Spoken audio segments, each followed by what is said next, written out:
They should have never ran it out because they done let them Cougars out. Now the hip left the cage open and let them Cougars out. See, it ain't even halftime and they done blew you out. Stomped on your home field, ran through your house. Now you're understanding what they're praying you about. What they gonna do about the speed and aggression.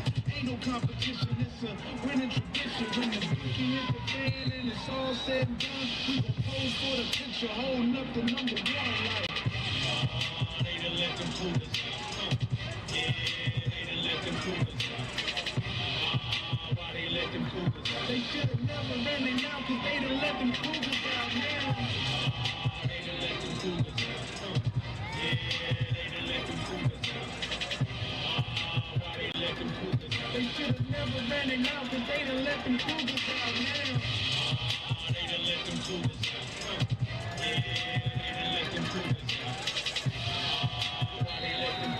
They should have never ran it out because they done let them Cougars out now. They done let them Cougars. Yeah, they done let them Cougars. They let them Cougars. They should have never ran it out because they done let them Cougars out now. Yeah, that's how you say it when you know it. We the best. Yeah, we don't just say it, we just show it. Hustle hard, blood, sweat, and tears for the trophy. These Cougars is ready, y'all. So let the confetti fall, ever fall. Celebrated in a mean way. Chest bump, Lamborghini, like Packers in Green Bay. That's just how my team play. No, it ain't no mystery. Heavy hitters, never quitters, going down in history. You must be kidding me. You ain't got a chance at the prize like a touchdown. We gon' throw our hands in the skies like, oh, they done let them Cougars out. Yeah, they done let them Cougars out. Why they let them Cougars out? They should have never run them out because they done let them Cougars out.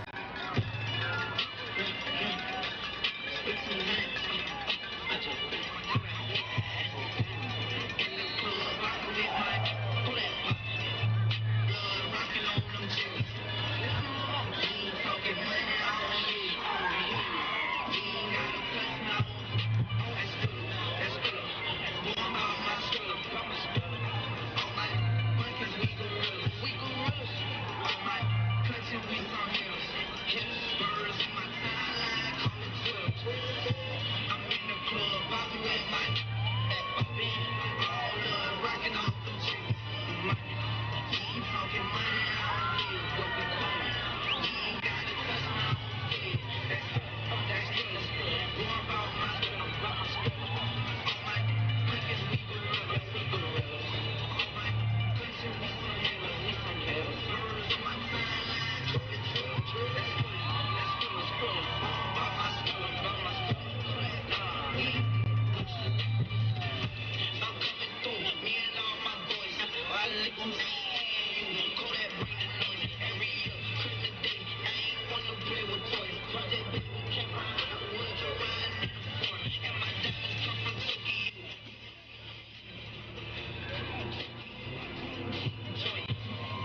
Okay, you look exactly like the guy I play ball with the Capitals.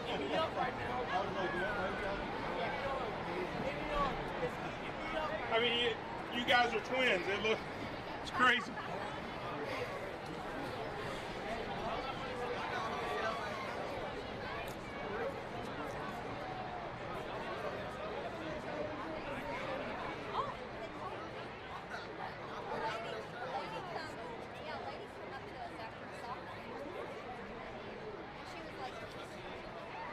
Are you coming to the Cap game? Alright, let me do this. Everybody has to go to 7. I'm tired of bullshit. I'm tired of bullshit. And I'm going out together. Come on. You down there. You down there.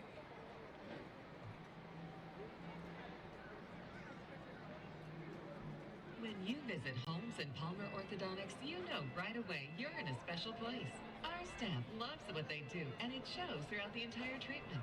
A wide variety of treatment options are available, including braces and Invisalign for children and adults. Our doctors are dedicated to helping you have the biggest and best smile possible, with locations in Charleston, Hurricane, and Huntington, Holmes, and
Hello?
Ladies and gentlemen, please rise and remove your caps for the advancing of the colors and remain standing for the playing of the national anthem.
Make some noise for the pride of Capitol High.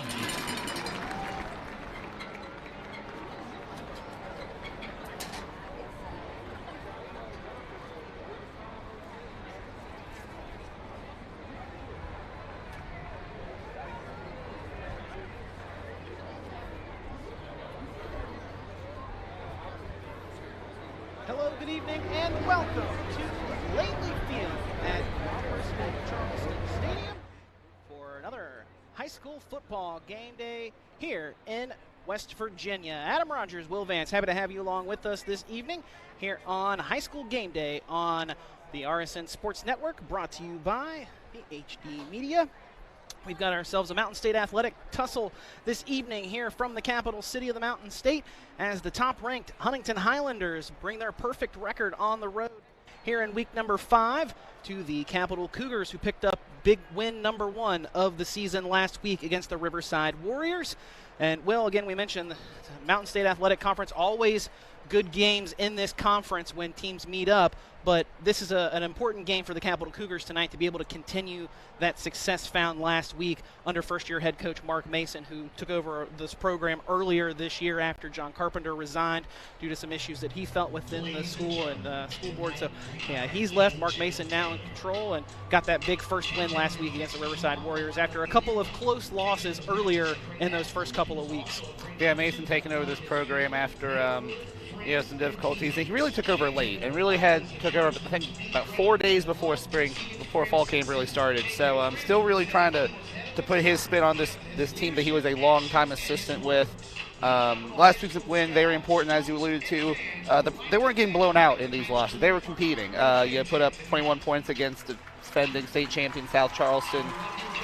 I'm certainly telling this team, everybody knows that Capital, year in and year out, is always a contender. But that first one, very important, especially the way they got it, through the air and on the ground. Very big day for their running back, Sean James, catching the ball and running it. So, coming into this with some, momentum and confidence after that first win, but getting a win over Riverside is very different than getting a win over Huntington. Yeah, it'll be a tough task for the Cougars tonight, but it will start with Sean James, and as you alluded to, he got it done last week against the Riverside Warriors, both on the ground and catching the football. Had an excellent day, over 200 yards total, 4 total touchdowns for this Cougar team in that win. It's going to have to start and end with him tonight as well. It does. He's definitely the guy they want to feed this offense through, but Huntington has a type of defense that you can't ride one guy. Like I just said, playing Huntington is very different than Riverside, so we'll definitely need some help out there. He wasn't the only one out there. Andrew Barry came in, Zion Smith was kind of the second running back in that group last week. He almost had 100 yards.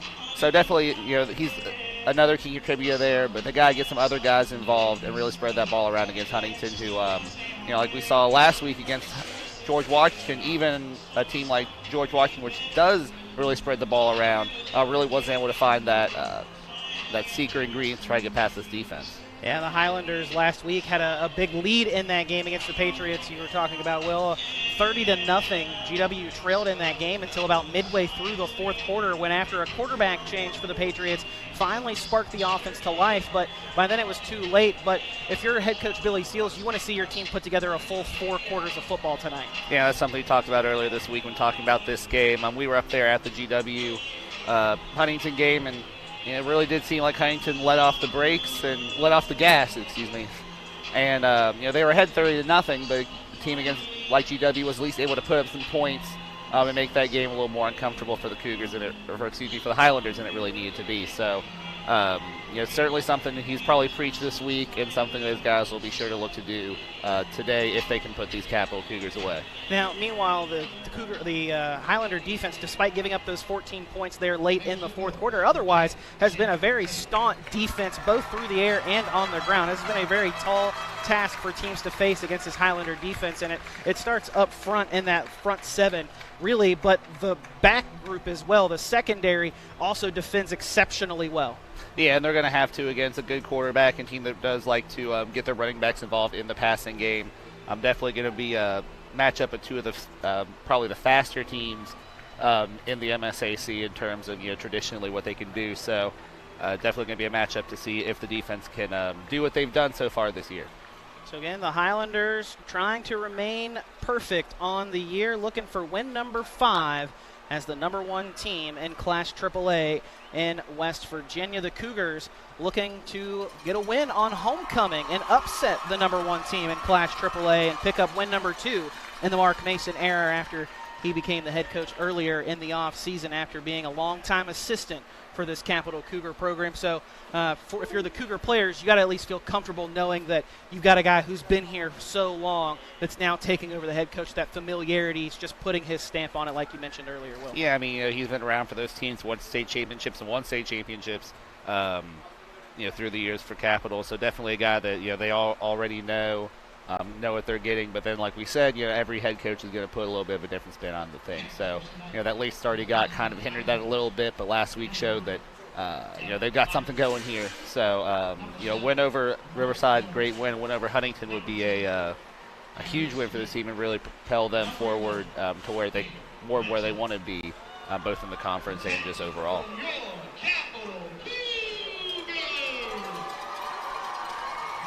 Captains preparing to meet at midfield before tonight's contest. Again, we've got ourselves a Mountain State Athletic Conference tussle here in the capital city. They're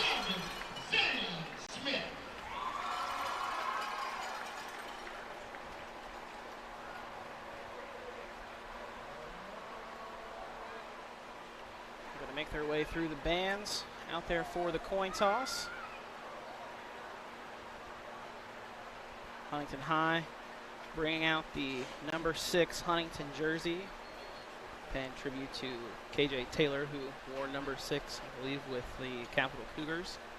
So nice little respect paid there by the Huntington Highlanders this evening.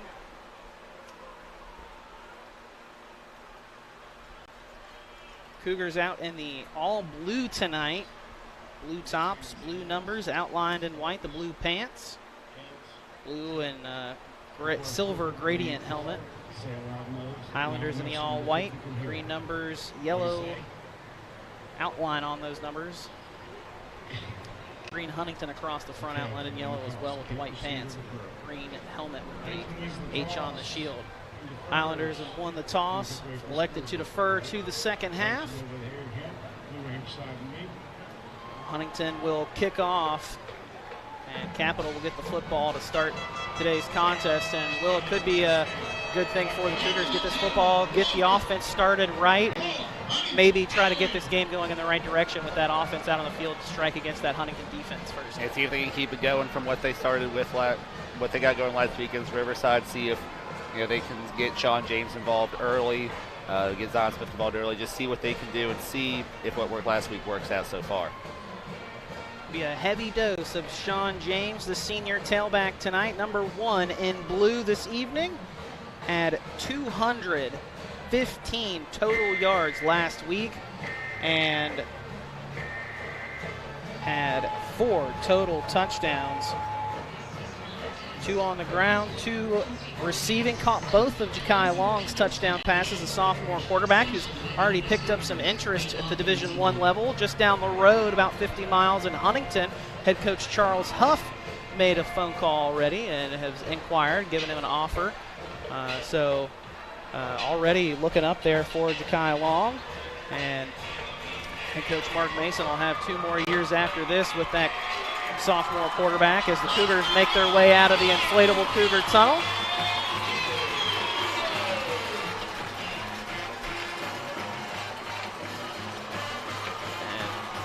And head coach Charles Huff for the Thundering Herd, resting, I'm sure, today a little bit, or maybe not resting.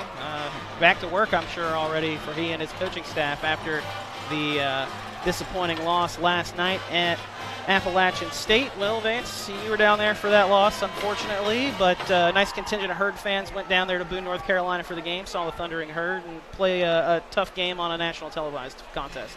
Yeah, it was a tough one for Herd fans down there, but they definitely came down to Boone to represent the Herd. Great drive down there. Good mountainy route. Got Mountain State football action 3 days in a row if you're a real Mountain State football fan. You had the Thundering Herd last night, high school football this evening, and then a big one tomorrow night there in Oklahoma. Sooners take on the West Virginia Mountaineers, 7:30 kick, ABC. That'll be an interesting matchup. Spencer Rattler, the starting quarterback, and a supposed Heisman favorite, or one of several favorites, rather. Mountaineers will look to steal a win there in Norman. Gonna be hard pressed, but they look good against Virginia Tech, so we'll see. Highlanders setting up the kickoff team. Back to return for the Cougars is a 3-man back row. Sean James, the middle guy for the Cougars.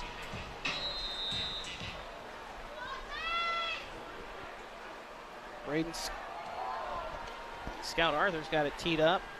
And is bobbled and fielded by James at about the 18. He'll bring it to the near sideline. It's got a decent seam down the near sideline. He'll step out of bounds just across the 35-yard line. They'll give him a couple of extra yards up to the 38. So about a 20-yard return there from Sean James, and that's just a taste of the burst of speed from that senior tailback for the Cougars. And I mentioned Huff said maybe resting. I was wrong. Hearing from our HD media friend Luke Creasy that Charles Huff, already back out on the recruiting trail tonight, flew in on a helicopter to the Spring Valley South Charleston game. As we're underway, first offensive play goes to Sean James. He'll take it on the ground up across the 45-yard line up to the 46.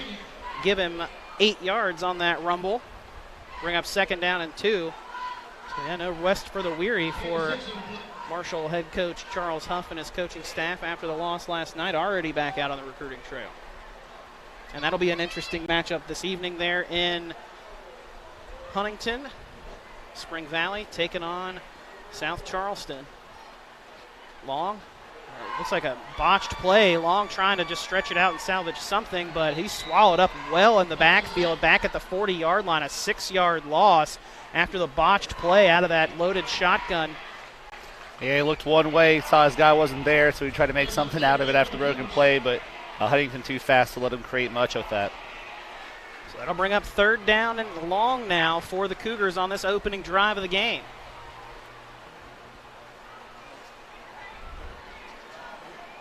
Cougars bringing it to the line of scrimmage with 15 on the play clock. 3rd down, 8 to go.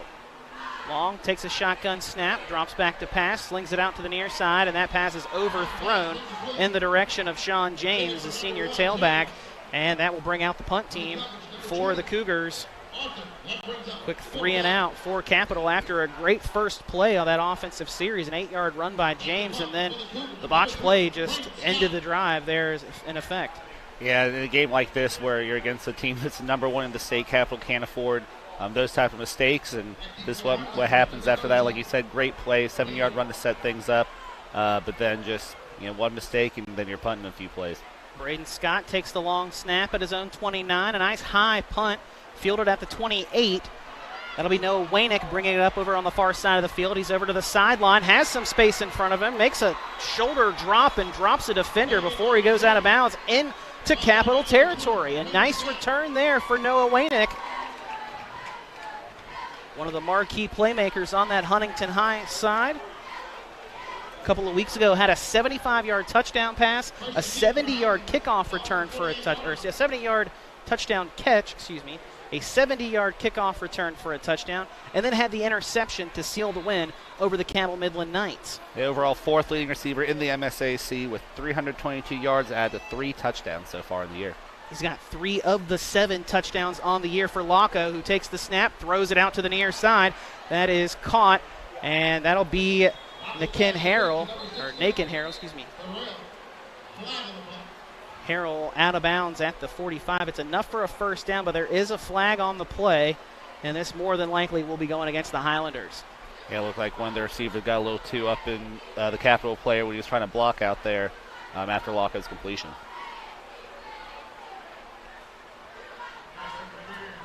Oh, they're calling an offensive pass interference instead of a hold. So it happened before. Ball was thrown and caught. And that'll back the Highlander offense up.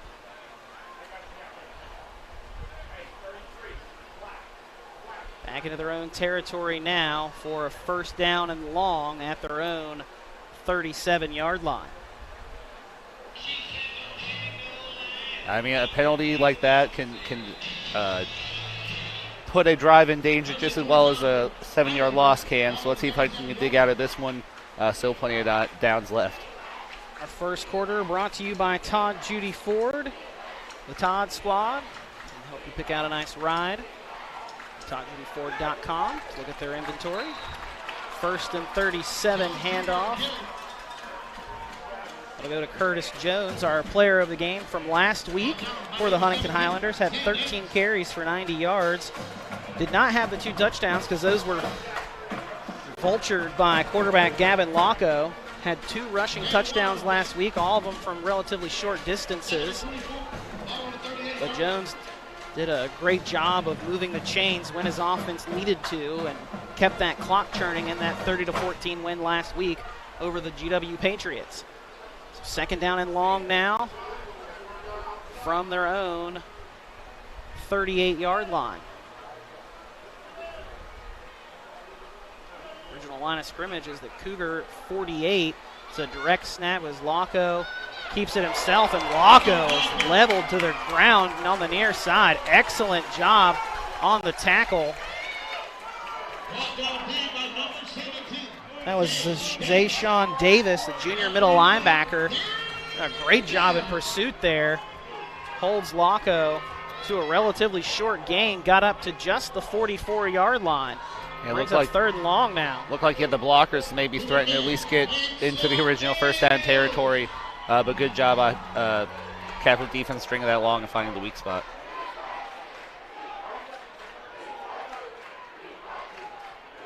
Third and 18 for the Highlanders. Locko takes the snap, flares it out to Jones. Jones makes the grab as he's hit, but hanging on for dear life there is Xavion Dickerson, the freshman linebacker for the Cougars. Does a great job to make that tackle out in space and hang on to force a 4th and long and bring out Scout Arthur and the punt team for the Huntington Highlanders. So a couple of 3 and outs by both sides to start tonight's ball game here in the first quarter, brought to you by Todd Judy Ford. Arthur gets a nice punt on this one, backs up the returner all the way to his own 11. Makes a couple of men miss, trying to break it out to the far side of the field. And he'll be finally bottled up at the 16-yard line. That was Braden Slack on the return, the sophomore. And now the Cougars will go back out on offense, 1st and 10 from their own 16-yard line. And out of both things, you could positives and negatives from that first drive. Let's see how this one goes after their first possession. Started with a good gain, then you had a bad play that resulted in putting them behind and then eventually having to punt it away. Yeah, the botched play on 2nd down effectively ended the drive. Handoff goes to James, trying to go off left tackle, cuts back inside, makes one man miss, makes another almost miss. Just grabbed him right at the knee, but he gets up to the 25-yard line. And that'll be a pickup of 9 there on 1st down for Sean James. The elusiveness from the senior tailback for the Cougars, picking up yards and chunks. Already 2 carries for 17 yards. Just 5 plays for the Cougars so far. Will be the lone back with Long under center. Handoff goes to James. He's bottled up for a second, bounces it out to the left, makes one man miss. He's got the sideline with a man in front of him and trying to drag him out. And finally dragging him out is Zamari Felder. Excellent run there by Sean James. Again, got bottled up with the pressure created by that front 4 for the Huntington Highlander defense, but then bounced it outside with the patience and allowed the blocks to set up with his wide receivers, and he breaks off a nice run. They did a great job there of being patient, realizing that Huntington front really caved in that offensive line, was able to bump it outside and use his speed on the outside to really turn what could have been a bad play into a really great play.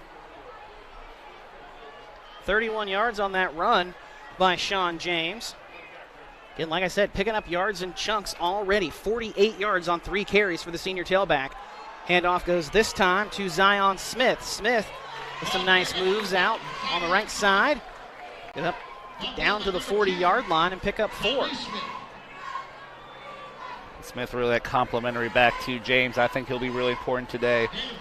Already James being real effective, but it's going to take more than one guy really make a Herculean effort to win tonight. Nearly half the first quarter has elapsed. Still scoreless. Cougars with the ball for the 2nd time tonight in Highlander territory for the first time. Handoff this time goes to Smith once again. I should say Zion Smith, because he does have a twin brother, Zane Smith. He wears number 7 for the Cougars. Zion Smith gets down to the 38, pickup of 2 will bring up 3rd and short.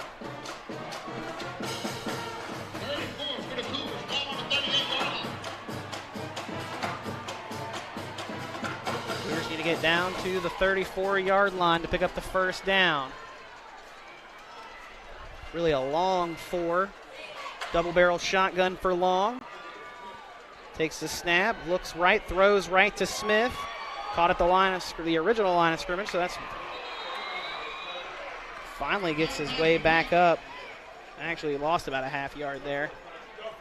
Thought he got up to the line of scrimmage, but lost a half yard. Back it up to the 40-yard line. Yeah, James definitely one of the top options in the passing game, as well as even the top rusher, but there just was not able to find enough room to make something happen there. Cougar offense going to stay out and go for it, though, on 4th and a long 5, effectively 6. Long takes the snap, throws across the middle. That's caught by Slack. Slack inside the 30, down near the 25, and he's finally brought down from behind. Coming up with the tackle for the Highlanders there was Scout Arthur, but not before Braden Slack picks up a nice gain there on 4th down to move the chains. Down to the 26-yard line. A good 16-yard reception there to really move the chains and really get Capital out of a scrape there, keeping a promising drive alive. 1st and 10 from the 26. Long takes the snap. Drops back to pass, rolling to his right now. Still looking downfield, has a man in the end zone, and he overthrows him. And we're going to have a flag come out late. Some extracurriculars out there as Trenton Tiggle, the junior, was the intended target. and then he takes a shot out of bounds by a Huntington High defender. And we do have a Huntington High player down on the field between the 35 and 40-yard line. So the medical training staff's out to see him. And while they attend to him, we will step aside for a quick break here with 4:34 to go. Scoreless ball game, but the Highlanders are driving on their second drive of the evening here in the first quarter, brought to you by Todd Judy Ford. We'll be back with more first quarter action right after this. What started as the Parmar Oil Company in 1967 has grown into 116 convenience stores in 4 states. Parmar convenience stores offer monthly product specials and grab-and-go items. Located just down the street from where you live, Parmar stores are all about being your above-par convenience store. If you don't have a Parmar store near you now, you will soon. Parmar Convenience Stores, neighbors serving your community and making life a little bit easier every day.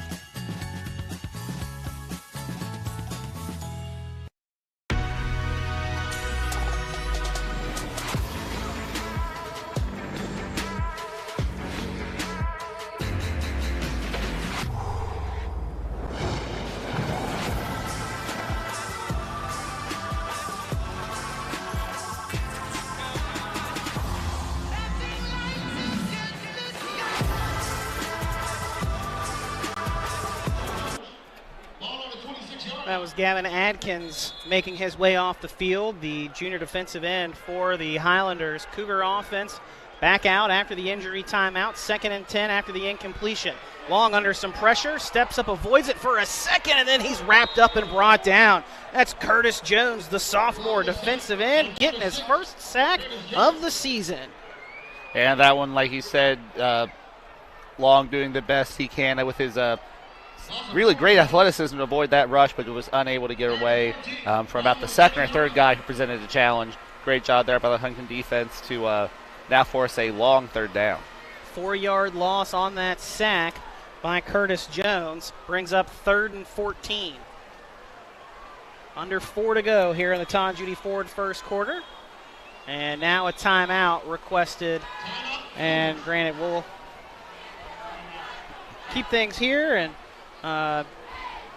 mention some of our sponsors for our broadcasts. Again, we mentioned our first quarter was brought to you by Todd Judy Ford. The Todd Squad got deals on ToddJudyFord.com all the time. They've got daily deals on their Facebook page, so you can check out that for more information.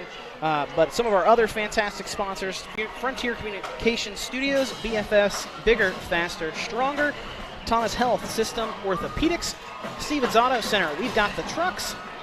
Parmar Stores, your tailgate supply headquarters, and there's one near you.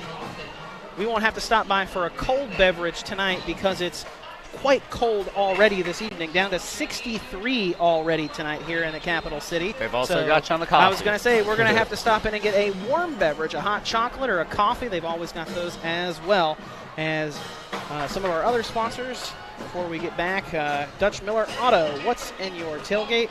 West Virginia Coal Association keeps the lights on. Some of our sponsors for tonight and every Friday night here on High School Game Day. As Long takes the snap on 3rd and 14, flares it out, and it's almost caught. And then it is dropped, and it falls to the turf. There it was. Khalif Ty had real big eyes on that one. He read that one the whole way, was really moving up. If it hadn't been for the tip, he may have come away from that from an interception. So maybe not the worst outcome that could have happened on that play for the Capital Cougars. Which would have been his 7th interception of the season, already a team-high 6 for Ty. Had 2 last week against the George Washington Patriots. That is a crazy stat this early in the season. Yeah, already in week number 5, and he has 6 picks to his name. Cougar offense going for it on 4th and 14. Protection for Long, and finds his man Slack again. Slack just outside the 10 is finally brought down, but another big gain on 4th and long for this Cougar offense, and Slack moves the chains. And it's pretty clear who they look for big plays in this offense. Gutsy play calling here by Mason and his staff, going for 4th down twice in a row. I guess if you went for it the first time, you might as well the second. But, not only good play calling, but these players are out really executing the plays when they matter most. Kudos to the offensive line, too, for giving Long the protection time there to be able to stand in the pocket and deliver that strike down the field to Slack. First and 10 from the 11. Long rolling to his left. And he's under some heavy pressure. Going to finally be able to escape that as he gets out of bounds. Maybe picked up 2, depending on where they spot it. Between the 9 and the 10, so a gain of about 1.5 yards. Call it a long 1, really. I mean, it's a second and a long 9. Second and 9 for the Cougars. Ball on the 10-yard line. The ball at the 10. Cougar offense eating up quite a bit of time off the clock on this drive, converting 2 fourth downs to stay out on the field. Looking for the first score tonight in a scoreless first quarter so far. Handoff goes to James off the right side. James has a lane toward the end zone if he could get past one guy, but he couldn't do it. Excellent closing speed by Therese Smith, the senior middle linebacker. Stops him about 4 yards shy of the end zone. 6 on the play. 33 for the Cougars. Ball on the 4-yard line. Already 53 yards for James on the ground here in the first quarter. We talked about coming in. He's really the catalyst for their offense, and why change a good thing? Heavy to the right. They'll hand it to James. Going right. James knifes his way through the defense. He's into the end zone. They say the ball's on the turf. They haven't ruled a touchdown. Now they finally ruled a touchdown. Touchdown, Cougars. A 4-yard touchdown run for the senior tailback, Sean James. And number 1 for the Cougars punches it in to give Capital the first score of the ballgame and the lead with 2:42 to go. And that's definitely how this team wanted to get things going here on Senior Day. Had a rough first drive, but definitely out here playing the way they wanted to and running this offense through James and Long. Really athleticism showing on that last drive. And also the clutches, converting 2 fourth downs is not easy, especially against, like we've said a couple of times, the number 1 team in the state. So big drive for Capital there to put points on the board first. And now the pressure shifts to their defense a little bit. Braden Scott out for the extra point. It's up and it's good. Cougars lead the number 1 team in the Huntington Highlanders 7-0. We'll step aside for a quick break and then be back with more high school game day right after this here on the RSN Sports Network powered by HD Media. We know who we are, where we've been, where we're going. Like hospitals all over America, we are changing, redefining, restructuring ourselves to be the best community health system in the region we serve. We are 2 hospitals with more than 30 locations, 450 providers, and 1 mission: to heal. As one, we are Thomas Health, caring for our communities today and tomorrow. Back here at Laidley Field at University of Charleston Stadium. Adam Rogers, Will Vance, happy to have you along with us for this Tonjini Ford first quarter. Cougars lead early on here at home, 7-0 over the number 1 team in Class AAA. Trying to play upset on homecoming. Will, you and I know what it's like to upset a number 1 team on a homecoming night as part of the George Washington Patriots team in 2007. Upset number 1 Parkersburg. It was here at this very field. I want to say it was 17-13. All I remember it was an upset. It was a heck of a time later that evening. Kickoff goes to Felder. Felder with a nice return up across the 40, out near the 45, but there is a flag on the field back at the 35-yard line in the area of a hold. That could be why he was able to break it there up near the 45. Wait for the official ruling there.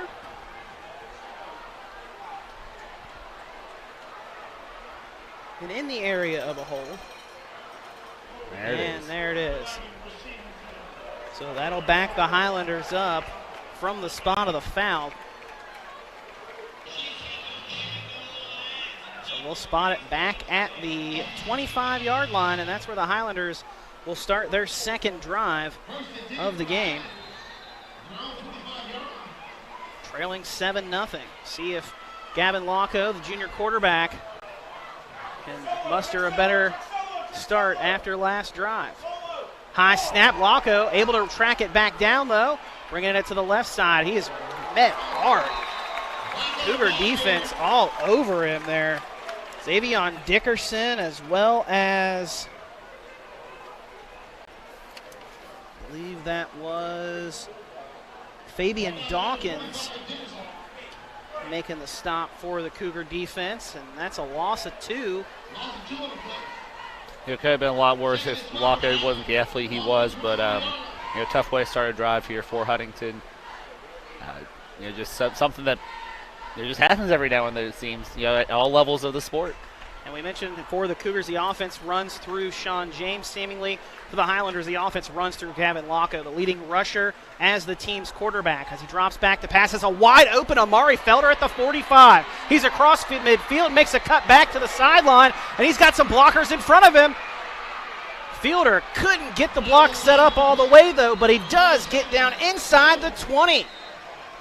What a throw from Gavin Locko to find Amari Felder wide open in the middle of the field. And set up Huntington, 1st and 10 from inside the red zone. It looks like everybody's walking back. Well, yeah, now I see the official back here talking at the 39-yard line. Never saw a flag, though. And, yeah, I don't see a flag on the field anywhere.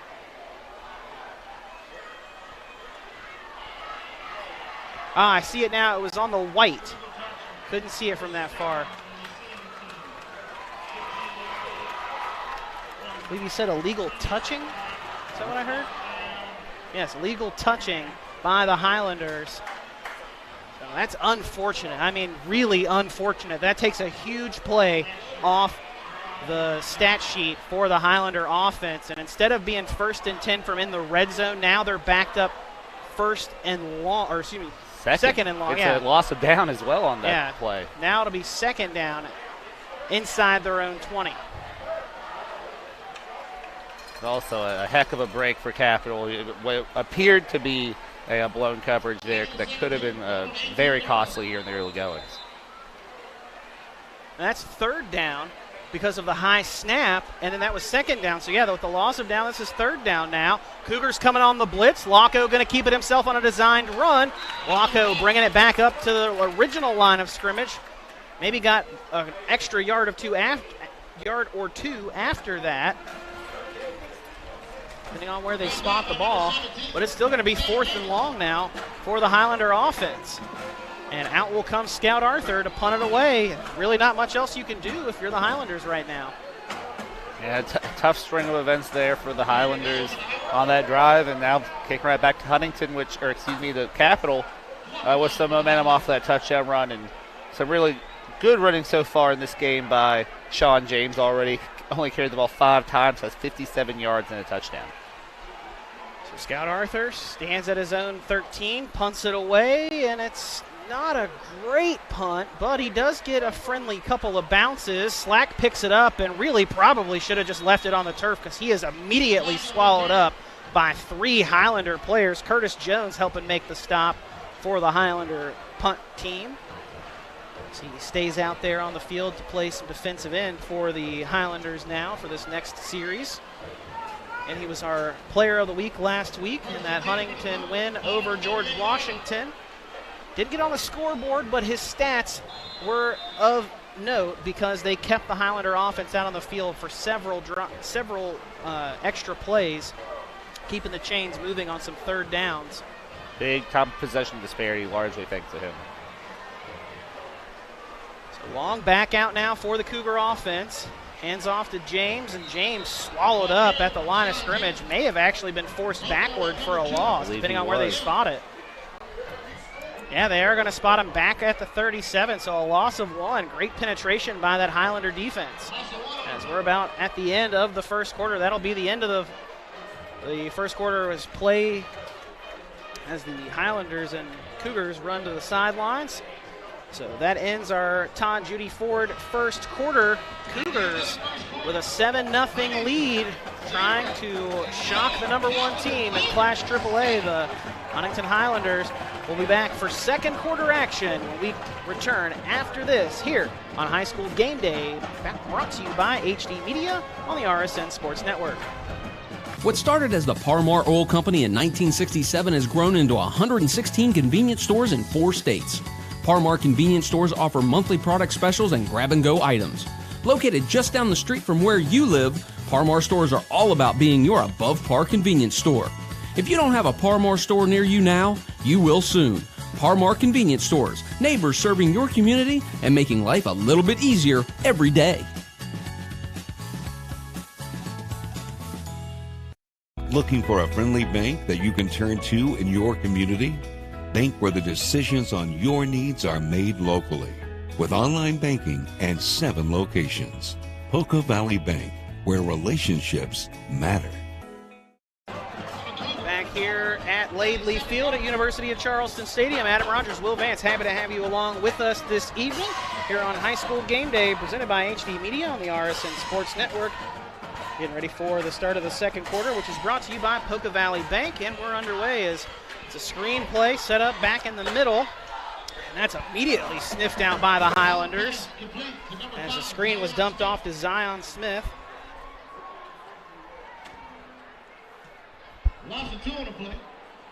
That'll be a loss there as the Highlander defense does a great job of sniffing that out. Bring up 3rd and 14. This is an offense that's thrived on the late down so far. Should be 3rd and 13 as they spotted at the 35. Cougars need to get to the 48 to keep the drive alive. Long drops back on 3rd down, slings it out to the left to James. James out in some space. He's got 3 Highlander defenders to get past it. He's not going to do it. Great job by the Highlanders bottling him up out there near the sideline and holds him to getting up to just the 40-yard line. A 5-yard pickup on that play, and out will come Braden Scott and the punt team for the Cougars as they've flipped ends of the field to start this second quarter. Yeah, along with the dump off on that play and just could not get that corner turn to make much of it. Good job by the Huntington defense to stay with one of the faster players for Capital and stop from getting that first down. Rugby-style run and kick for the Cougars. Takes a Highlander bounce and then will roll back in the favor of the Cougars. We do have a flag on the near sideline, though. Interesting to see what this one is because it didn't seem like either players for either side really made a play for that one. Everyone kind of recognized it as a bit of a duck of a pun and got away from it. I didn't necessarily see any tugging or hand fighting or anything on the near side, but could have been out of my peripherals.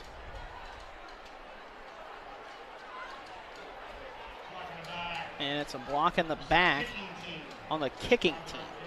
So that'll go against the Cougars and benefits the Highlanders. They might as well have not have punted. After a poor punt and then the penalty, I mean, obviously they couldn't have predicted that happening, but boy, that's a tough spot there for Capital. And the refs got to figure out where they're going to spot this ball already in Cougar territory. Yeah, because now, the Cougars needed to get up to the 48 to move the chains. Well, now after the penalty, the Highlanders are going to start this next offensive drive at the Cougar 44. Tough break there for Capital. See if the defense can bail them out here. Defense has done a great job so far. Locko keeps it, fires it out to the far side. It's caught, and that is snagged by Harrell, the senior wideout. He'll get down to the 39-yard line, pick up a 5.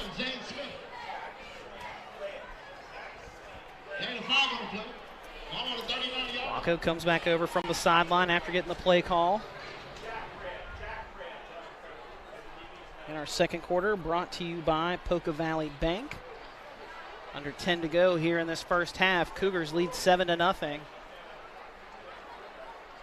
High snap, Locko pulls it down quickly, hand off, but it's swallowed up immediately. Getting back in the backfield there, Carson Stanley doing his best TJ Watt impression. Man, the Capital defense just won the battle, won the line of scrimmage on that play, especially just looked like a jailbreak up front. Against George Washington last week, we saw this Huntington front really impose their will during the stretch of this game, but so far this Capital defensive line is proving up to the task of containing this rushing game. 2-yard loss on that play brings up 3rd down and 7.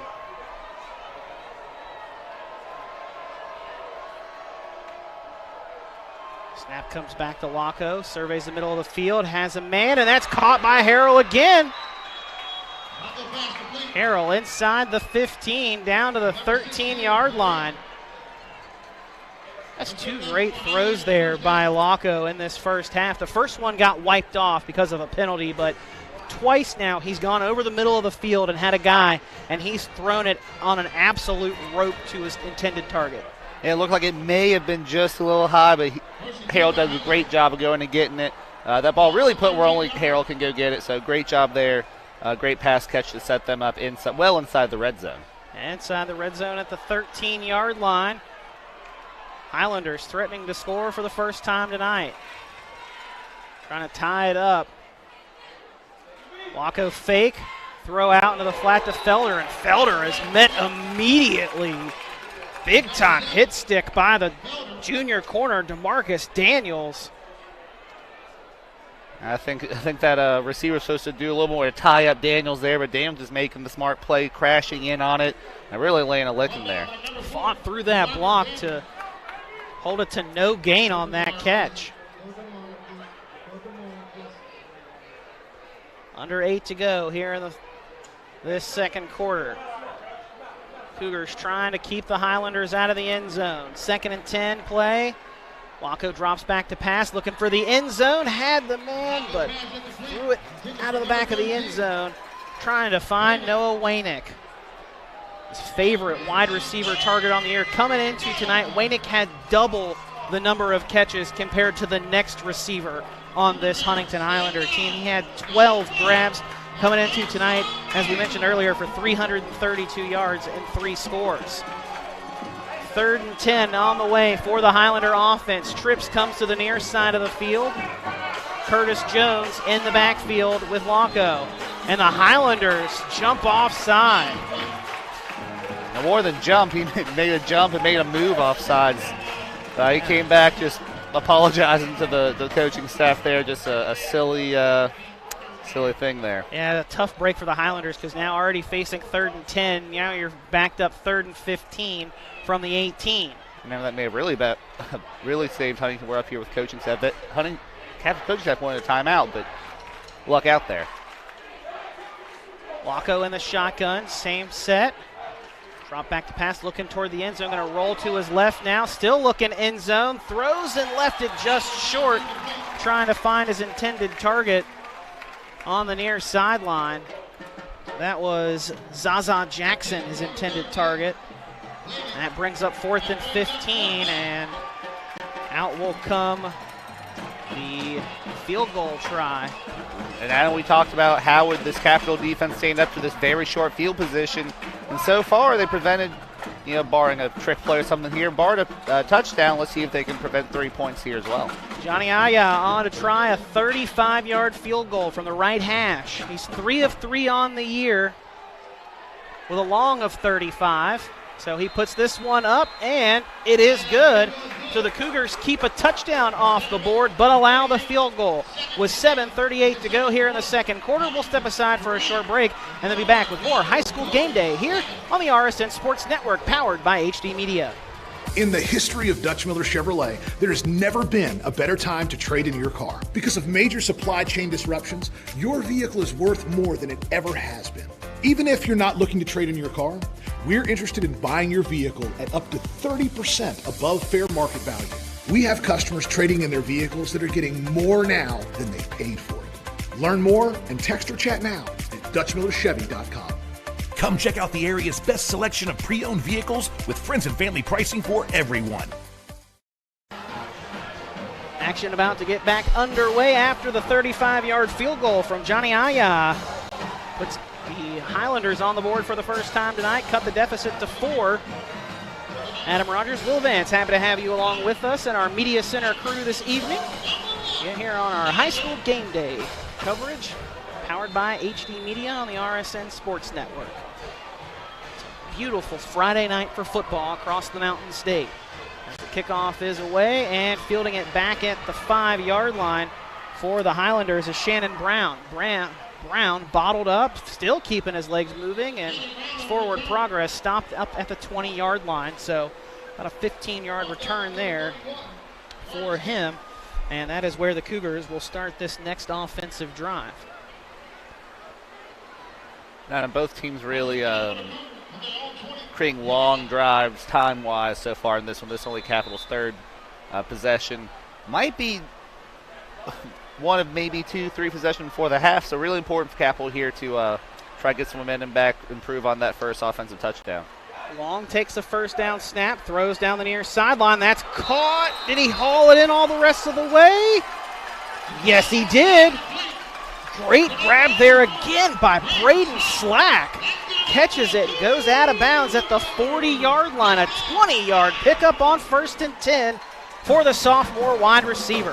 3 catches for 57 yards so far in this one. Virtually all of the passing yards for Capital, except for that little dump off to James earlier on that last possession. But, impressive catch there. Away from his body, held it through going out of bounds. Definitely a player that Capital's going to look to throughout this game. 1st and 10 for the Cougars now from the 40. Handoff goes to Long off the right side, cuts it back inside, puts his head down, picks up 5, and got 6 actually up to the 46-yard line. Nice run there by James. Now grabbing at his back a little bit. Maybe just trying to tuck the jersey or tuck his shirt in. Because, man, he is working hard tonight for this Capital Cougar team. Has a lone touchdown so far here of the first half. He'll line up next to his quarterback Long in the shotgun. And off goes to James, trying to bounce it left. Huntington bottles him up. Great job there by the Highlanders that time. Markel Jones, sophomore defensive end, will wrap him up and bring him down for a 1-yard loss back to the 45. Bring up 3rd and 5 now for the Cougar offense.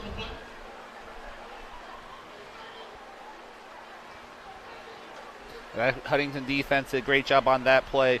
And really, as the game has gone along, Huntington's defensive front has done a better job of disrupting up front and creating more difficulty for James. But James really good, has that really good first cut, and can has that acceleration after he has to make a stop. So really 2 strengths playing against each other right now. Long drop back to pass, 3rd and 5, completes it to his man. Nadir Price. Price catches it and turns upfield as he got the first down and gets down to the 40-yard line. Needed 5, picked up 15. And the Cougars keep the chains moving. And so far, this is definitely a different ballgame than a lot of people thought we would have coming into tonight. Cougars leading 7-3 with under 6 to go here in the first half. Here in the second quarter, brought to you by Poca Valley Bank. Long lines up under center on 1st and 10 from the Highlander 40. Pitches it out to James to the right. James bottled up. Great job flying in there and bringing him down. Noah Waynick coming in from his safety spot and limits James to a short gain, if anything.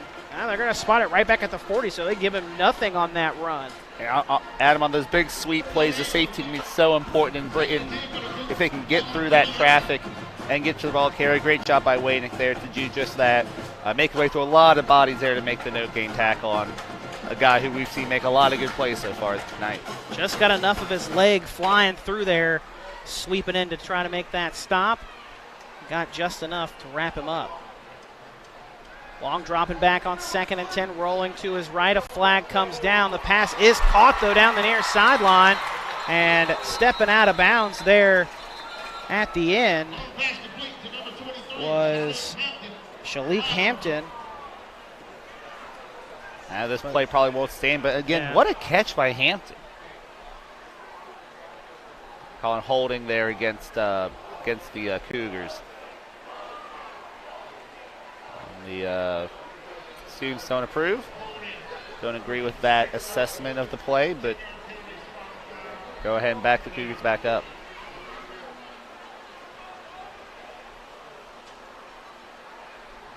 And that's a rough one, too, because that's from where the penalty was thrown, not from the line of scrimmage. So it backs the Cougars up all the way back to their own 43-yard line. It was 1st and 10 to 2nd and 10 from the Highlander 40. Long drops back to pass. Rolls to his right, throws down the near side. It's caught for just a moment by Trenton Tiggle, and then it's broken up, though. Khalif Ty making another great play back there, coming in at just the right time to knock that out. Not the interceptions that he's known for, but still a great defensive play to wipe out what would have been a pretty substantial game. Doesn't look like he might have gotten the first down, but would have cut significantly into this about a quarter mile it seems like they got to get. Well, Khalif Todd, number one in white, he is definitely a ball hawk. I mentioned 6 interceptions coming into tonight's game. He also has 6 pass breakups coming into tonight's game. Add another one to that total right there. Give him 7 on the season. He has been a lockdown corner for this Highlander team this year. As Long rolls out on 3rd and long. No pun intended. We'll fire it out, complete over to the far sideline. James making the grab. He'll be well shy of the first down as he didn't even get up to midfield. 4th and forever for the Cougars, and out comes Braden Scott to punt it away again. And we've seen several drives tonight by these two teams where one badly timed penalty or badly placed penalty in the case of these holdings that are accounted where they occurred can really just sap all the life out of a drive. Scott with a much better kick this time. Takes a Cougar bounce all the way down inside the 15, and it'll finally be down at the 13-yard line. A great punt for Braden Scott.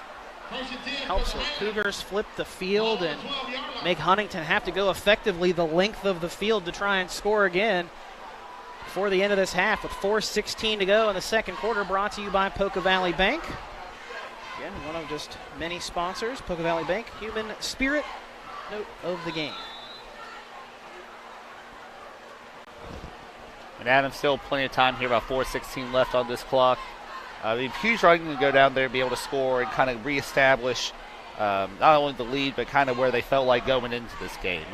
You allude to it a little bit, but I don't think that's the outcome one expected, especially not Huntington. So definitely a big drive for them to try to reestablish something going into half.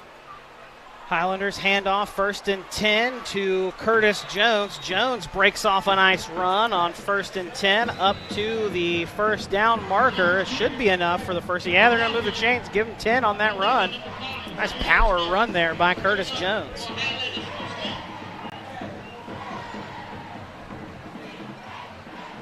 Huntington picking up the tempo a little bit. Waco in the shotgun, hands off to Jones once again. If Jones would have just cut back inside, he had the hole to the left. He had the seam, but got held up there in traffic. Eventually got freed of that traffic and picked up some extra yardage, but he could have had the first down and then some there, Will. Yeah, just a case of zigged when he should have zagged. Come a little bit to the center, looked like it was clear, but still managed to make about 8 yards here. Pretty good chunk play here as time winds down at the end of the second quarter. 3:30 on a rolling clock. Waco in the shotgun on 2nd and short. Hand it off once again to Jones. Why not? He'll pick up the first down as he gets up to the 35. And Jones fairly quiet so far in this game by his own standards, but now finally starting to get involved here. So far 5 carries for 22 yards. Pretty efficient so far. Yeah, the Highlanders have opted to air it out a lot more so far here in this first half than they did last week against the Patriots. And when they have run the ball, it's been a lot of Gavin Locko getting his own number called at the quarterback spot. Again, he is the team leading rusher coming into tonight's contest. And he gets his number called here again on a quarterback power.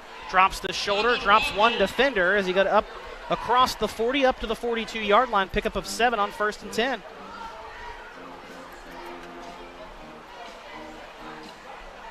And Adam, I imagine we'll probably see Huntington go back to the air here soon, with time starting to be a little bit of a factor here as the second quarter winds down. Highlanders do have all 3 timeouts in their pocket, though, here before the end of the half. So I'd imagine that head coach Billy Seals will use all of those timeouts before the end of the half. Waco in the shotgun, 2nd and short. Looking to air it out, throws it out to the near side to Curtis Jones, and I don't know if he caught that ball. He's certainly trying to make it look like he did. Oh, I would not have wanted to have caught that ball because that's a 2-yard loss effectively on that throw. And it brings up third down. You would have much rather had the incompletion if you're the Highlanders there. Because now we're under 2 minutes to go here in the Poca Valley Bank second quarter. And the Highlanders are taking quite a bit of time because the ball spotted on the near side hash mark. Gavin Locko has to run all the way over from the far sideline to bring the play in now. As they finally break the huddle, 6 seconds on the play clock. Down to 2. Finally take it at 1. Locko drops back to pass, looking over the far side for Scout Arthur, and Arthur catches it inside the 40. Down to the 36-yard line. What a throw from Gavin Locko. Scout Arthur makes the grab and moves the chains for the Highlanders as it stops the clock with 1:26 as they reset the sticks. And it'll actually stop the clock for a little bit longer because the Highlanders are going to take one of those timeouts with 1:26 to go here in the first half. But, man, what an absolute dart. Yeah, great job leading the receiver there, putting it just where it needed to be, and great job by Scout by holding on to it through the extension and bringing it all the way down to the ground, keeping Huntington keeping a score within reach here for Huntington as the first quarter or the halftime approaches. So the Highlanders talking things over. 1:26 to go. The Highlanders will have 2 timeouts left as they try to score one more time before heading into the locker room at half. Adam Rogers, Will Vance, happy to have you along with us for this Mountain State Athletic Conference matchup between the number 1 Huntington Highlanders and the Capital Cougars. It's Cougar homecoming night here in the capital city, and the Cougars are trying to defend their home turf.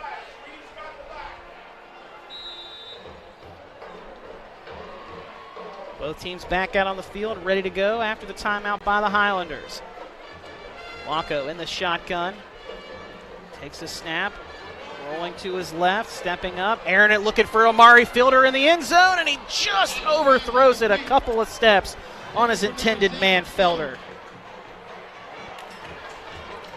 Felder had the one of 2 touchdown catches last week for the Highlanders.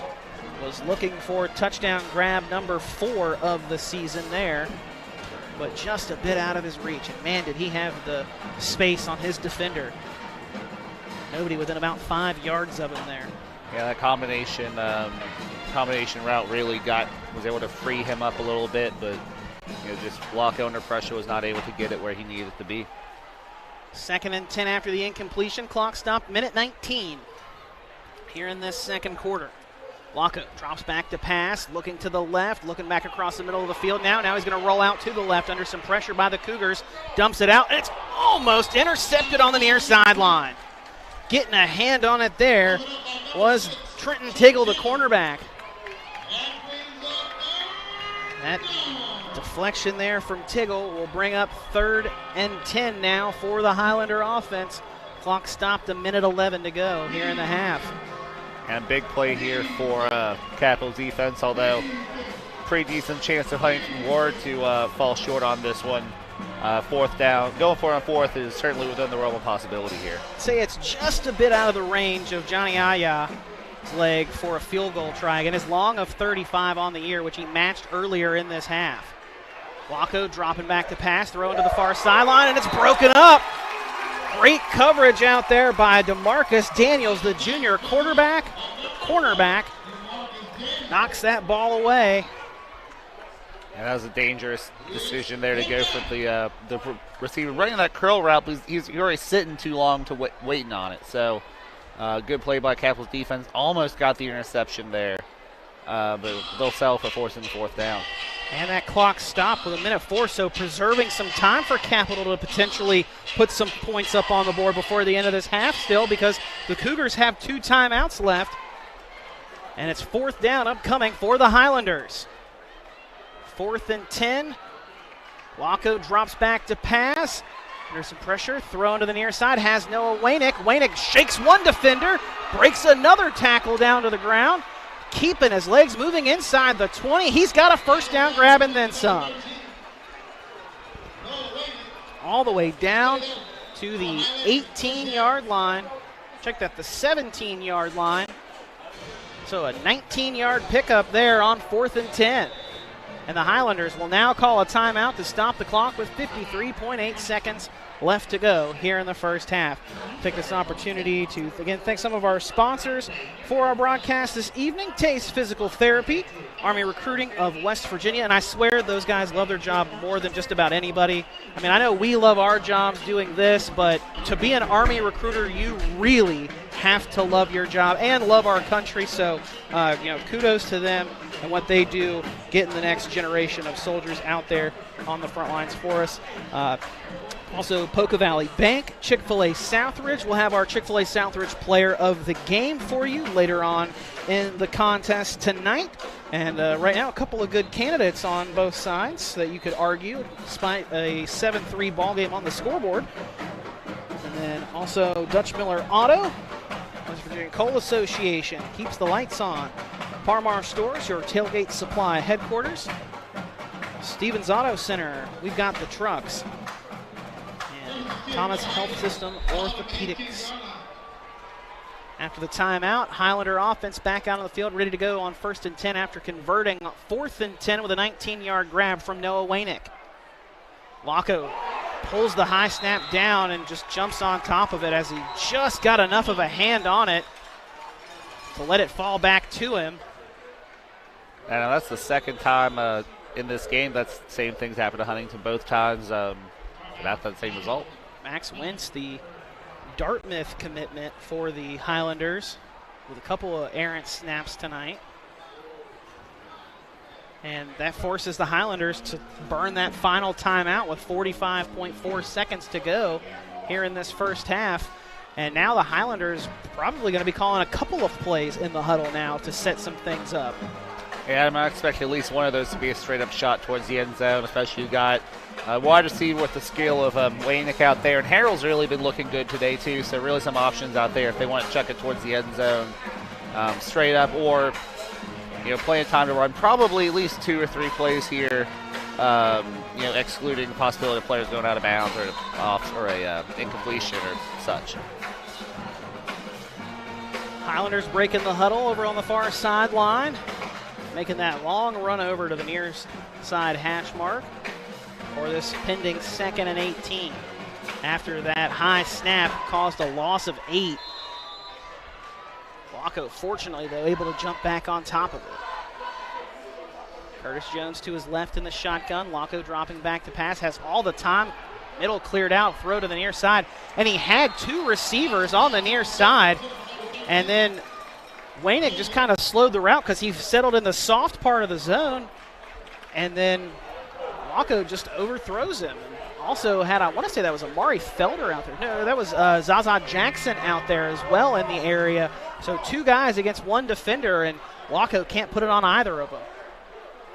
3rd and 18 now after the incompletion. Laco drops back to pass, has some time. It ends now, and throw out to the far side, trying to find, I believe that was Aries Walker, and that's broken up by Zion Smith, a senior linebacker. Adam, before the game we were talking about how talented this Huntington secondary was, but this Capital secondary has been very impressive today, making multiple plays on the ball to break it up there. I believe that's the 2nd pass breakup we've seen so far today. Really a lot of speed out there, really good job at getting there at the right time, not too early, not too late. Highlander offense staying out on the field for 4th and long. Highlanders need to get down to the 8-yard line to convert the chains, or it'll be a turnover on downs. Laco dropping back to pass. Had a man wide open. Does he complete the catch? Zaza Jackson is the man who makes the grab, but they say no, he did not. Hang on to it. Took a while for the official on the far side to make that ruling, but He finally gives the incomplete signal, and that's a turnover on downs. And the Cougar defense does its job once again tonight, Will. Yeah, certainly stepping up, especially in short field situations, especially in the high-pressure situations, putting the offense back out there. 23.9 seconds, a couple of timeouts, and some receivers who really look good out there today. Definitely not a lot of time, but, well, as I say that, they'll line up for the to go ahead and kneel it out and take it at half, it looks like.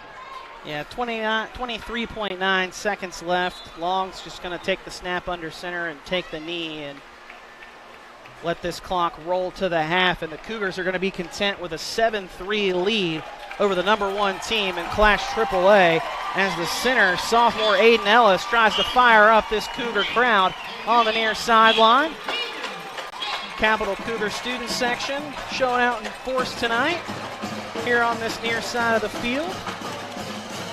And you may be wondering, too, why you see some blue over on the far side of the field. The Huntington High student section tonight wearing blue in honor of KJ Taylor. So the Highlander football team bringing out the number 6 jersey to honor him when the captains met for the coin toss. The student section honoring KJ by wearing blue tonight. Fantastic sportsmanship by this Highlander football team. Yeah, certainly good way of recognizing the tragedy that really shook Charleston there a few months ago.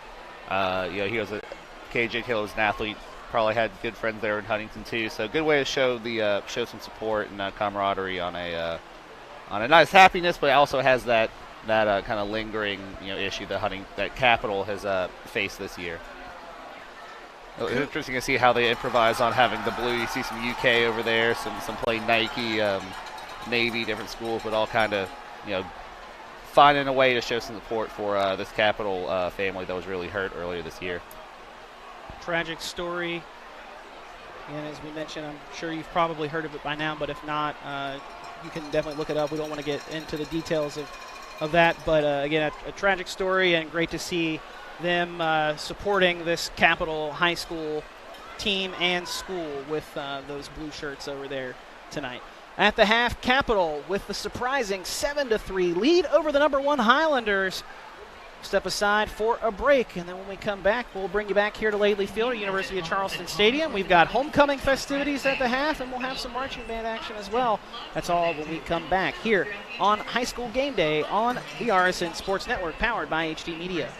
What started as the Parmar Oil Company in 1967 has grown into 116 convenience stores in 4 states. Parmar convenience stores offer monthly product specials and grab-and-go items.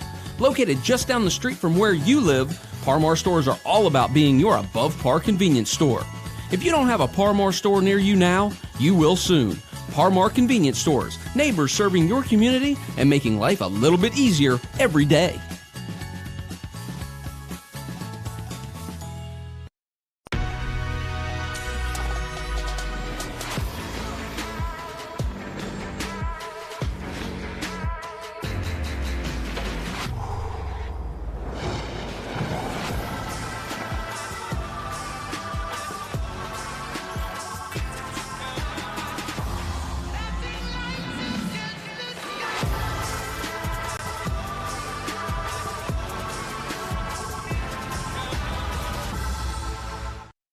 Looking for a friendly bank that you can turn to in your community?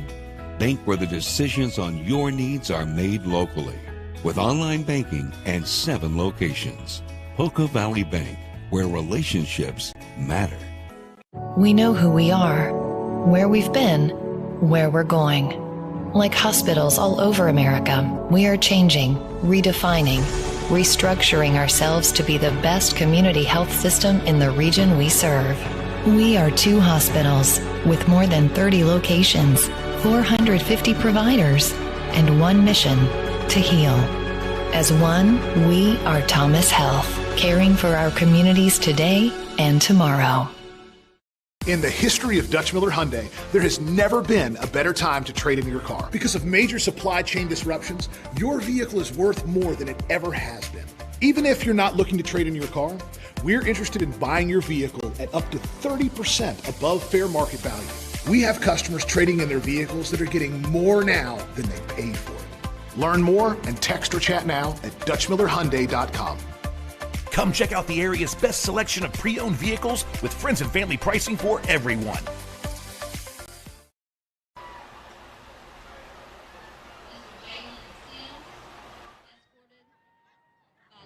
And April Sims is a member of the CHS football, basketball, and baseball teams. When he is able, he will enjoy spending time with friends and family. He plans on attending college after graduation. Our junior attendants are Miss Kaija White, escorted by Tanaya White. She is a member of the CHS dance Team 3 and 4 class. She enjoys playing video games, listening to music, and dancing as much as possible. Upon graduation, she plans on attending college. Mr. Chase Hudson, escorted by Brandon and Jessica. Hudson is a member of the Capital Boys soccer team. When he is not on the soccer field, he enjoys hanging out with friends, family, and of course, sleeping. Chase plans on attending college upon graduation. And now for our senior attendants. Miss Kaylee Barker, escorted by Jenny and Eric Barker, is a member of the Student Council, the girls' soccer, swim, and tennis teams. In her free time, she enjoys spending time with her family and friends. Upon graduation, she plans on attending West Virginia University, where she will pursue a degree in exercise physiology. Mr. William Gammon II, escorted by Keisha James, is a member of the CHS Voices in Perfection. William enjoys being involved with his church, singing in the choir, and hanging out with friends. After graduation, he plans on pursuing a degree in business administration and starting his own company.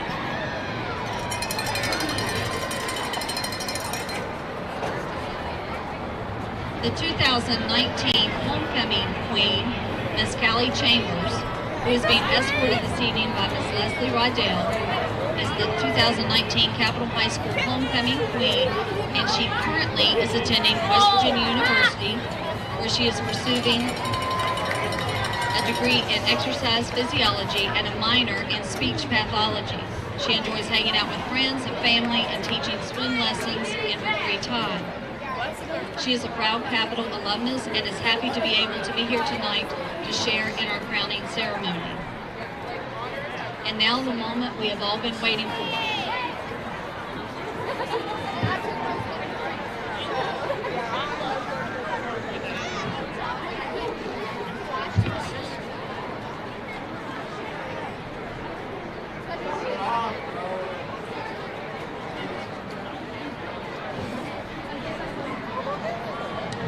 My apologies, ladies and gentlemen. I had turned the page the wrong direction.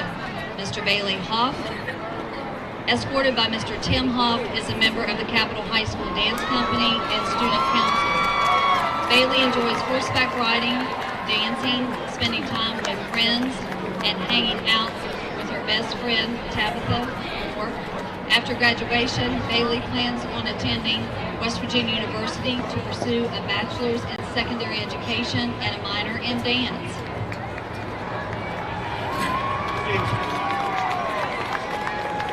Mr. Sean James, escorted by Natasha Lamb, Kimberly, and Kamaya. Sean is a member of the Capitol football, basketball, and track team. In his free time, he likes to chill with his bunny and go to the gym. After graduation, he plans on attending college.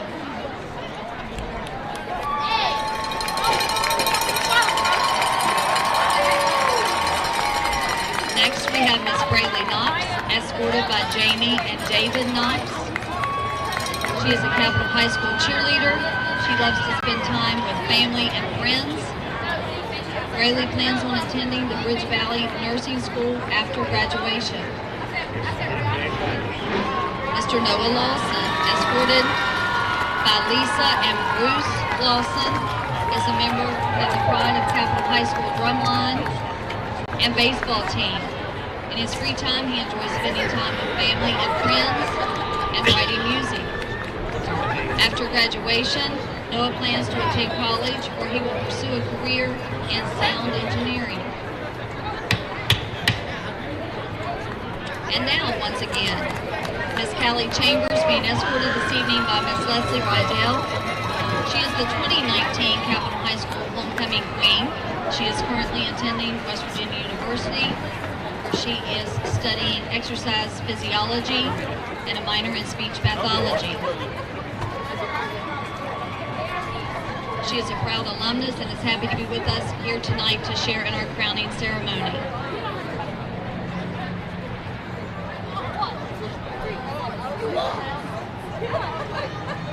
And now the moment we've been waiting for, Mr. Bailey will crown this year's homecoming king and queen.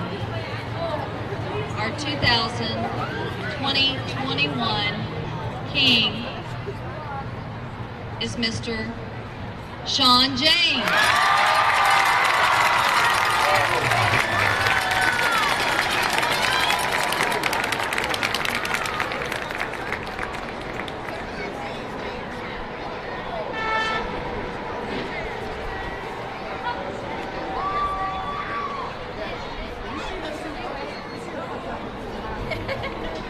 And now, our 2021 Capital High School homecoming queen is Miss Kaylee Barker.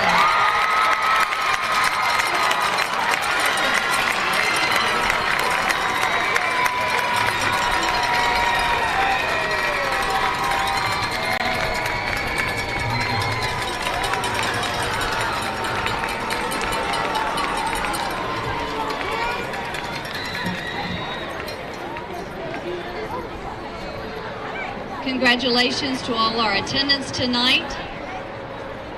We have an exciting, spirit-filled homecoming week, and we want to thank everyone. The administration would like to specifically thank Ms. Leslie Rydell, Mrs. Catherine Monlow, and all the student council members for their hard work and dedication to our school.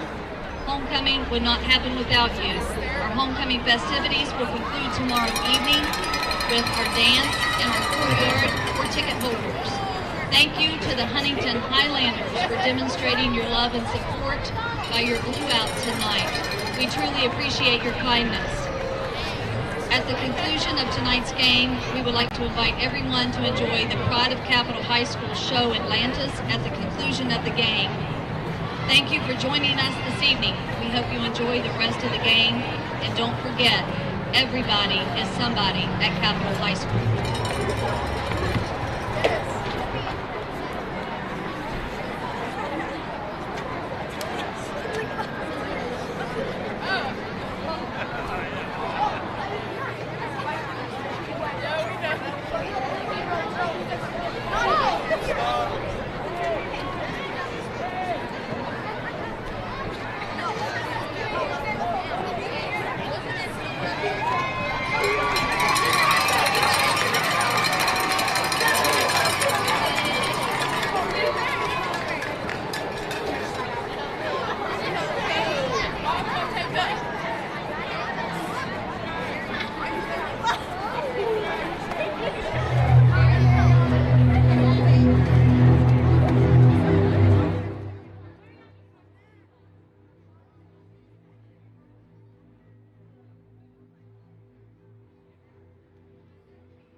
What started as the Parmar Oil Company in 1967 has grown into 116 convenience stores in 4 states.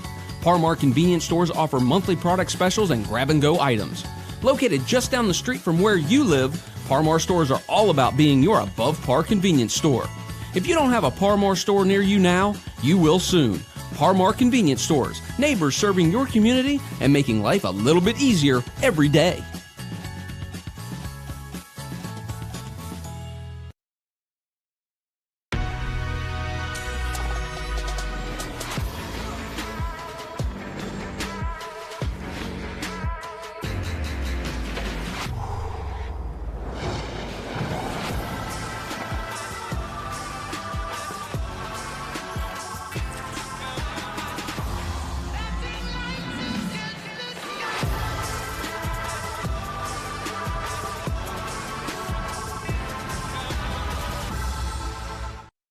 Looking for a friendly bank that you can turn to in your community? Bank where the decisions on your needs are made locally. With online banking and 7 locations. Poco Valley Bank, where relationships matter. We know who we are, where we've been, where we're going. Like hospitals all over America, we are changing, redefining, restructuring ourselves to be the best community health system in the region we serve. We are 2 hospitals with more than 30 locations, 450 providers, and 1 mission: to heal. As one, we are Thomas Health, caring for our communities today and tomorrow. In the history of Dutch Miller Jeep, there has never been a better time to trade in your car. Because of major supply chain disruptions, your vehicle is worth more than it ever has been. Even if you're not looking to trade in your car, we're interested in buying your vehicle at up to 30% above fair market value. We have customers trading in their vehicles that are getting more now than they paid for it. Learn more and text or chat now at DutchMillerJeep.com. Come in today for the Make This the Summer event and get friends and family pricing for everyone. In the history of Dutch Miller Ram, there has never been a better time to trade in your car. Because of major supply chain disruptions, your vehicle is worth more than it ever has been. Even if you're not looking to trade in your car, we're interested in buying your vehicle at up to 30% above fair market value. We have customers trading in their vehicles that are getting more now than they paid for it. Learn more and text or chat now at DutchMillerRam.com. Come in today for the Make This the Summer event and get friends and family pricing for everyone.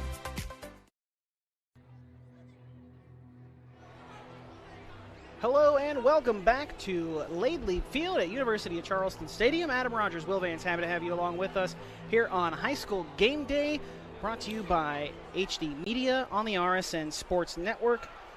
Got ourselves a tight one here after one half of play. Capital leads Huntington 7-3, and a drastically different score than I'm sure a lot of people around the state thought might be here at the halftime of this one, Will. I don't think many people, if any, expected Capital to lead 7-3 at the half over the number 1 team in Class AAA, the Huntington Highlanders. And so far it's been a combination of just hard play from Capital and really missed opportunities from Huntington.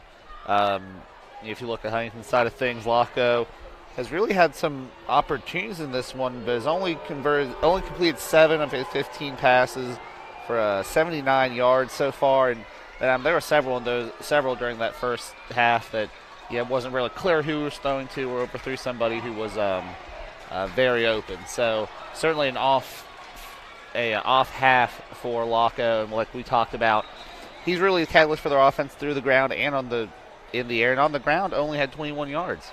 Yeah, before we get too much farther into our first half statistics, let's remind people we are here in our Dutch Miller Auto halftime report. Again, at the half, Cougars lead 7-3 over the Highlanders, and Will, with some more of those first half stats, the Highlanders have some good statistics, just only 3 points to show for it. Yeah, and it was just a tough sledding for them. There were a couple, at least one drive we noted that really the penalties were killing it, but really just inconsistent offense, unable to get anything going consistently for Huntington, able to string together some first downs, some good plays, really only one less first down than the Cougars, just not able to string together things, and like I said, luck not as accurate through the air as we've come to expect. And on the other side for the Capital Cougars, it's been the Sean James show. Yeah, because coming in, he was their main throw on the ground, and he's maintained that. Not only so far in this one has 8 carries for 63 yards and the lone touchdown of the game, but Adam just here during halftime, he was crowned the homecoming king as well. So heck of a night so far for the young man, and if he can cap it off with a upset over the number 1 team in the state, I'm sure they will have a fun night here for them. But still another half to go here, and this Huntington team surely doesn't want to get knocked off after having exactly 1 week at the number 1 status. So still plenty of game left here, as we said. Huntington's problem hasn't so much being they've largely been beating themselves. So it's largely going to be something cleaning up the problems that they've had, maybe try to get those completion percentage up in this half and really try to show what got them here to this number 1 spot in the state. Saw the Highlanders on the one end of the field warming up just a moment ago. The Cougars coming out just a few moments ago as well to start their second half warm-ups. We've again got a tight ball game through one half of play here at Laidley Field at University of Charleston Stadium. 7-3 our score at the half. And we are here in our Dutch Miller Auto halftime report. Will just gave you some of those first half statistics, and we'll now look at some scores from around the Mountain State of West Virginia, because inevitably they're going to put some more time back up on that clock. They usually always tend to whenever we think we're going to start up, and then we get the brakes put on us. Number 2 in Class AAA, Martinsburg on the road taking on Hedgesville tonight. Bulldogs lead 21-0 at the half. Jefferson stays undefeated as the number 3 team, tied for the third spot in Class AAA. A 56-13 win over North Hagerstown out of Maryland there on the road. Then University, the number 1 team last week, got leapfrogged by these Highlanders and the Martinsburg Bulldogs. University getting that tie for third, taking on Fairmont Senior, who's the 15th ranked team in Class AA. It's University 14, Fairmont Senior nothing at the half. And a game we thought might be a little closer than it is right now at the half. Spring Valley leads South Charleston 29-8 at the half at the Wolves' Den. Timberwolves getting it done, defending the home field. They're just out of the Huntington city limits. And yeah, definitely a game that I imagine would be more tightly contested, as you mentioned earlier. Marshall Thundering Herd head coach John Huff apparently taking a helicopter down there. Don't really see why he needed a helicopter to get down there, but hey. Well, because he can't take the fancy Marshall plane there because it's too short of a trip and there's nowhere to land the plane. I feel like a car could probably suffice there from Huntington, but hey, you know, who am I to talk about recruiting? That's what he does best, apparently.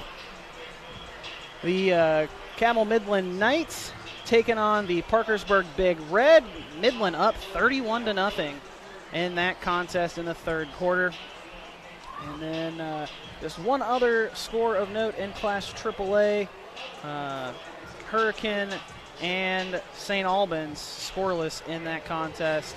But we mentioned that it's cold evening to start off. It's gotten colder. We have dipped down under 60 degrees, about 58, 57 degrees or so here in the capital city tonight, and it's only going to get colder. But we'll see how that maybe plays in. Get some cold hands, maybe have some drops with those cold hands. I don't know. I mean, these Capital receivers we've been talking about during this first half, they have some great hands. I've been impressed by many of the plays they've been making, especially Slack had those 3 big catches in the first half. Price out there also made a key one late in the first half. So definitely some great options out there for Long to go to in the second half. We'll see if they decide to air it out more or keep giving it over to James, who already has 63 rushing yards so far in this game. So definitely some options. You know, we talked about coming into this game that James can't be the only one carrying this team like it kind of seemed to be last week against Riverside. So definitely getting some more help out here, especially from the receiving core. Teams lining up out on the field to get ready to start the second half of play. Before they do that, we'll get to our sponsors for tonight and every Friday night here on High School Game Day, presented by HD Media. Get it on the GazetteMail.com, HeraldDispatch.com, 99 cents. Get it all. It's a pretty good deal there for their web services. You can read about tonight's game there, as well as many other games across the Mountain State on HD Media's websites. Taze Physical Therapy, Army Recruiting of West Virginia, Poca Valley Bank, Chick-fil-A Southridge, who sponsors our player of the game, which we'll have for you later on tonight. Dutch Miller Auto, our halftime report sponsor. The West Virginia Coal Association keeps the lights on. Parmar Stores, your tailgate supply headquarters. Stevens Auto Center, we've got the trucks. Thomas Health System Orthopedics. Todd Judy Ford, the Todd Squad. And Frontier Communication Studios, BFS, bigger, faster, stronger. Just big thanks to them. Appreciate them sponsoring us and allowing us to broadcast these games for you each and every Friday night across the state of West Virginia. About to get underway again. Scott sends the boot to it. And it'll hop up at the 17, fielded by Wainick. Wainick had a 70-yard return 2 weeks ago and just barely gets brought down by his foot. If he was able to high step out of that tackle from Trenton Tiggle, then Wainick had a chance to maybe punch it in for 6 again on a kickoff return this year. And what's impressive about his return, especially on that past one, is it wasn't making a move or breaking tackles, just having great vision, finding the seam, and just letting the blockers kind of carry it. But great job by him sending the Highlanders up here with a good field position to start this drive in a position they're very unfamiliar with so far this year, trailing, especially in the second half. Highlanders out on the field in the all-white pants and jersey, green helmets. Cougars in the all-blue. The long handoff goes up the middle to Felder, and Felder's got nobody in front of him. The defense went with somebody else, Curtis Jones, and Felder takes it all the way into the end zone for the score. 56 yards out, and the Highlanders, one play into the second half, erased that lead quickly. Quickly. Yeah, it looked like there was confusion in the secondary over who actually had that ball and just let fielders take it to the house. Definitely the way Huntington drew it up to start the second half, and really about as badly as it could have gone for Capital. But plenty of time left in this one. Capital just got to be a little more careful on who's coming out of that backfield. Sometimes it can be a little confusing, just the number of guys that they have who run the ball. But good job by Felder there to take advantage of the situation and put his team ahead. Johnny Aya puts it up and through. Highlanders take the lead for the first time tonight. 10-7 on a 56-yard Amari Felder touchdown run. And had me fooled for just a second. I was looking at Curtis Jones because the defense went with him, and then all of a sudden I see Felder carrying the pigskin with nobody in front of him. And I was like, oh, wow, they fooled just about everybody. Yeah, tough for Capital there. Kind of like that kickoff return in the Marshall-Appalachian State game. It fooled the cameraman so badly last night on that fake kickoff return that Ali took back to the house for the Thundering Herd. Now Cougars got to come back from that real quick momentum change, reestablish what they had going there in the first half. Yeah, it's important for the Cougars to be able to put that play behind them quickly, have a quick or short-term memory rather, as Ted Lasso says, be a goldfish. I should say Emmy Award-winning Ted Lasso. Kickoff is back and fielded, bobbled at the 5 by Damian. That's actually Shannon Brown. Brown up across the 15. And he'll be brought down just shy of the 20 where his forward progress is.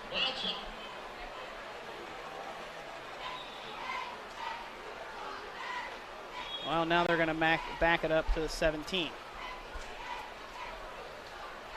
So Cougar offense back out on the field now. First time here in the second half after the one-play scoring drive by the Highlanders as Felder took it 56 yards to the house. Virtually untouched. I literally don't think anybody touched him because the defense was fooled so badly for the Highlanders. And there was a flag on that kickoff return against the Cougars. So now Capital backed up 1st and 10 from their own 9. It's really not an ideal situation to start this drive with, but if there's any silver lining, at least that play, or at least that penalty applies before the play, so it's only first down and 1st and 10 backed up as opposed to 1st and forever like we've seen several times in this game. Handoff goes to James, trying to bounce it outside, and James may have lost yardage there.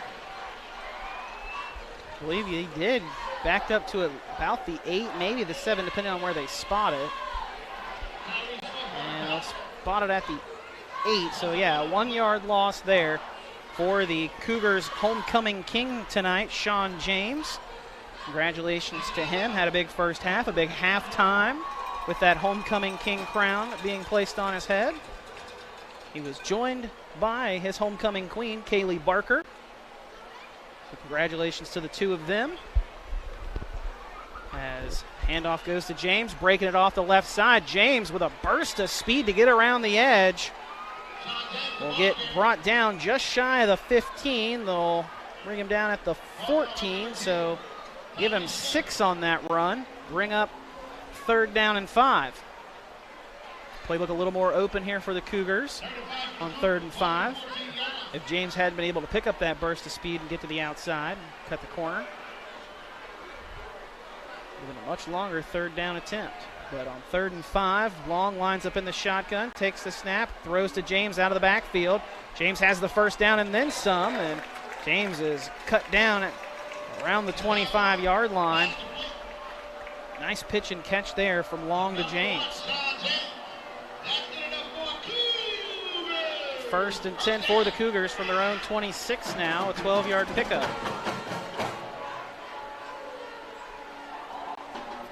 James really, just like in the first half, really carrying the weight for this Capital offense, really trying to get some momentum here and get some rhythm, really. And as we talk about momentum, another momentum killer. Yeah, Long either wasn't ready for the snap or something happened there for that discombobulation. And a legal shift is called on the Cougars. If you're the Highlanders, I'd take the result of the play because it's a loss of yards and a loss of down at that point. And that's exactly what the Highlanders are going to do. Take the loss on the play, which is a loss of 5. So, and again, it's a loss of down. So better than the penalty in and of itself would have been 1st and 15. Long in the shotgun, takes the snap, looking out toward James. Now going to throw it deeper. Pass is thrown to Shannon Brown on the near side. Brown hauls it in, gets his feet down. About 2 yards on that, though. The route he had to kind of come back to it as it went towards the sideline. They're going to spot him down at the 27-yard line. So they'll get some of the yardage lost and a couple more yards back after that busted play. 3rd and 8 upcoming for the Cougars, trying to get lined up. 10 seconds on the play clock. Long takes the snap, throws out to Slack. Slack may have been a yard or two shy of that 1st down. According to the far side official, he is going to be a couple of yards shy. They're going to spot it at the 30, it's about the 34 and a half. It's literally between the 34 and 35-yard line. And he needs to get up to about that same spot, just across the 35. About a full yard needs to be gained for the Cougars here on 4th and short. Long going to go under center. Bunch set for the Cougars. Long keeps it himself on a QB sneak, and according to the far side official, he's got enough for the 1st down from where he's making his run. They spot the football just over the 36, and that is enough for a Cougar 1st down. Gutsy play there by Coach Mason and his staff there. You definitely have a quarterback who can run the ball, but he's not necessarily a big kid, so he really had to find a seam in there between his offensive linemen and just sneak it forward just enough, but they were able to do it. Well, especially with as big of a push as this Highlander defensive line gets. Long really had to work for that extra yard to move the 1st down. Play action fake. Fire out over to the far side into the flat. That's caught. And that's Tiggle making the grab. Tiggle fighting for extra yardage. Driven out of bounds by a couple of Highlanders, but great fight there from Tiggle. He absolutely turned what would have been like probably about a 7 or 8 yard play into about 10 or 11 after that 1st down, as the chains are starting to move here for Capital. There's a 1st down grab up to the 46-yard line. Cougars trying to respond to that one-play touchdown drive by the Highlanders to start this 3rd quarter, which is brought to you by Parmar Stores. Probably stopping to get a hot beverage on the way home from Parmar, as it is cold. Down to 57 now here in the capital city. Handoff goes to James off the right side, and James with that burst of speed again. It's in across midfield and into Highlander territory, down to the 49-yard line. It's a good thing James has that burst of speed, because almost anybody else on a long run like that would have been tackled for a loss probably, with how long he tried to stretch that run out. Well, that, and also when he realized he was going to stretch down, where he did a good job of finishing the tackle, just getting into his guy, making sure he finishes that strong to get as much yardage as he can on that. 5 wide receivers set now for the first time tonight for the Cougars. Long under some pressure, fires over to the near side for sack. Did he get his feet in bounds? And yes, he did. Just got held on. But we do have a flag over on the far side of the field. That would be enough for a first down, but we'll have to wait to find out what the penalty is.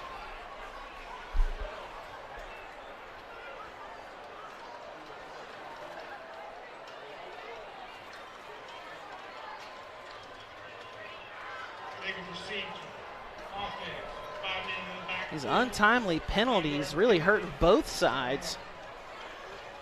Negated and Adam, some big plays. You noted that was the first time they came out in 5 wide during the game, and maybe something they don't practice too much because they weren't necessarily lined up right. 2 men in the backfield, just not enough guys on the line, and just one of those procedural errors that will really hurt a drive. And like you said, something that they don't do a whole lot of, so maybe a little more prone to on a play like that.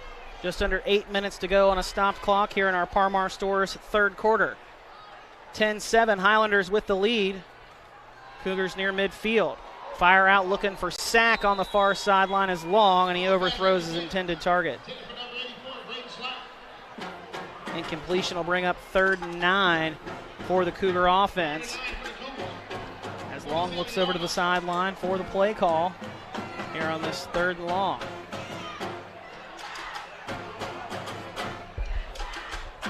Best plays for the Cougars tonight have really been handing it off to Sean James or finding Braden Slack on a pass route.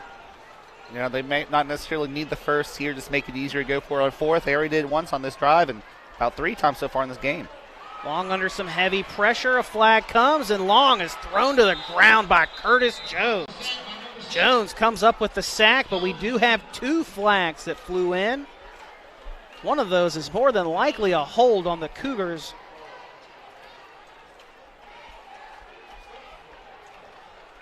Well, looks like they may have both been thrown for the same reason. Oh, here we go.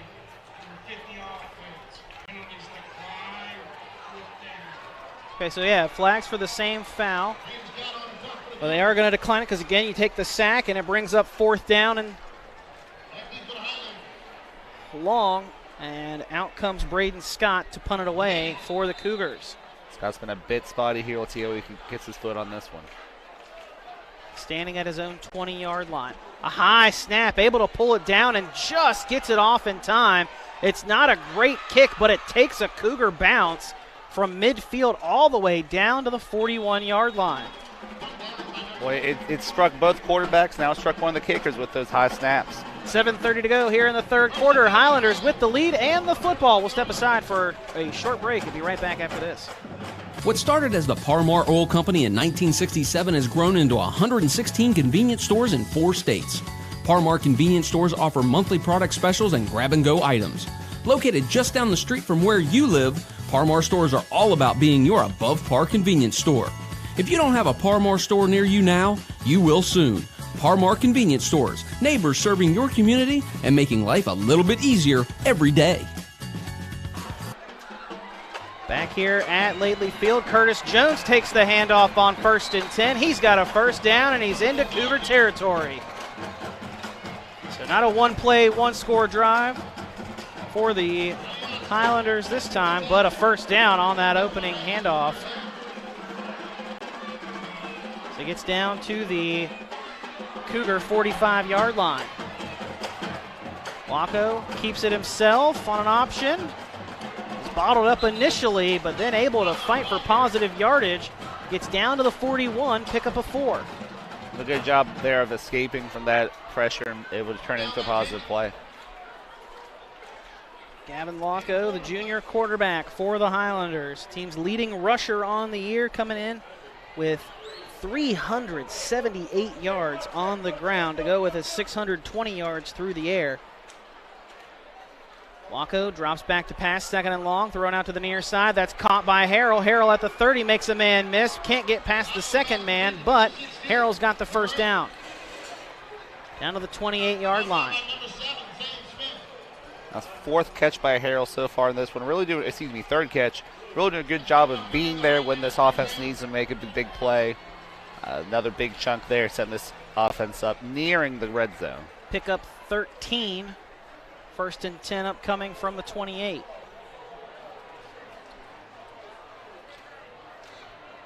Highlanders trying to extend the lead out after taking the lead on the last series. Hand off to Jones. Jones makes one man miss. Almost made another man miss, but the safety, Zane Smith, makes a touchdown, saving ankle tackle. If Jones had been able to keep his momentum upright, he would have gone into the end zone for a touchdown. Them to start to look a little bit more like the Huntington team we saw against George Washington last week. Locko in the shotgun, takes a snap, hands it to Jones once again. Jones drops his shoulder, drops the defender, keeps his knees off the turf, and he's down near the 5-yard line. And really delivered Jones the blow on that one. Yeah, dropped a big hit on Zane Smith. Smith looked like he was a little shaken up there for a moment, but he's up and off the turf and seems to be doing all right now. Man, some punishing runs from Curtis Jones, and that's again why he was our player of the game last week, not just because of the punishing nature of the runs, but the timeliness of them when they came on third and some medium to long distances to keep the chains moving for the Highlanders. 5:15 to go here in the third quarter, brought to you by Parmar Stores. Locko hands off to Jones. Jones trying to get through some defenders, and he fights his way into the end zone. Touchdown, Highlanders. Curtis Jones gets on the scoreboard for the second Highlander touchdown of the evening. That's Curtis Jones' third rushing touchdown of the season for the sophomore. Highlanders trying to make it 17-7 as Johnny Aya comes out for the extra point try. Play blown dead, a flag coming in from the far side. False start on the Highlanders. They'll back them up 5 yards and try the extra point from an extra little bit away.